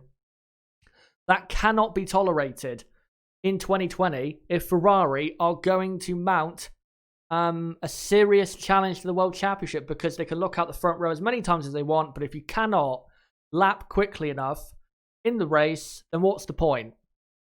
And I think it's become pretty clear at the moment that Ferrari need pole to even have a hope of winning. Right, let's find one final comment, and then we will end the stream. Let me find a good one in the chat here. There is a good one I can find. many good ones here, but I'm trying to find the best one I can. And actually, I'll end off on Segra, who says Bottas was lucky to win the race. I don't see that at all. He was the quicker driver this weekend. Clearly quicker in the race. Even if Valtteri stayed on a one-stop, he would have beat Lewis Hamilton. And yeah, Valtteri was clearly faster. Clearly better than Lewis Hamilton today. Yes, Lewis was on a one-stop, Valtteri on a two-stop, but if they were both on a one-stop, Valtteri would have won. So I don't really see how Valtteri was lucky today, but there you go. But guys, that is it for the 2019 United States Grand Prix. And guys, again, thank you so much for 9,000 subscribers. Cannot thank you guys enough. I cannot believe that we are actually at 9,000 subs. It is hard to believe. But we are now less than 1,000 away from 10,000, which is the end of year target. And I hope to the gods that that does happen, because that would be the perfect end to this season. So thank you guys for that. And again, if you are new, don't forget to subscribe for more content like this, bottom right of the screen, or go to my homepage and do it there and hit the notifications bell. Don't forget to hit the like button if you want to see this content continue and to help out the channel grow. Also, comment down below what you thought of this video, and comment down below what did you think of the race, what would you rate out of 10, and who was your driver of the day, and let me know what you thought of the race. And don't forget to join my Discord server, link below in the description, and also probably in the live chat right now by my mods. That Discord server is the best place for notifications for my videos and streams. If you want notifications for those, the best place to be is in that Discord server, so make sure to be in that. Follow me on Twitter at Chaz6110 for more content like this. Also, check out my website, chazerhd.com, for more content like this. And like my Facebook page, ChazerHDF1, again, for more content like this. But guys, until my race review, which is going to be coming out in about 30 to 40 minutes time, and until my incident analysis tomorrow. And you know what, actually, before I go, I'm going to quickly mention the content coming up between now and Brazil. So, again, race review in about half an hour. Incident analysis for this Grand Prix will be coming out at 12 PM UK time tomorrow. I don't know yet what it will be about, but it will be about something. Then on Tuesday, don't forget to tune into the podcast at 12 PM UK time for Nib's thoughts of the Grand Prix. Then on Thursday will be a video detailing how Lewis Hamilton won his 6th World Championship. On Friday will be a video about my 2021 driver lineup preview for who is going to be contending for what seats. And then, of course, we'll follow that up next year in the summer of 2020 with my full-on predictions for what I think the grid will be for 2021. And also on Monday will be next Monday, the Monday after the one tomorrow, of course, will be a video about Renault's disqualification and how it all means for their future in Formula One. And then it will be the preview for Brazil and the Brazilian Grand Prix weekend. So guys, until then, it has been me, ChazerHD. Goodbye.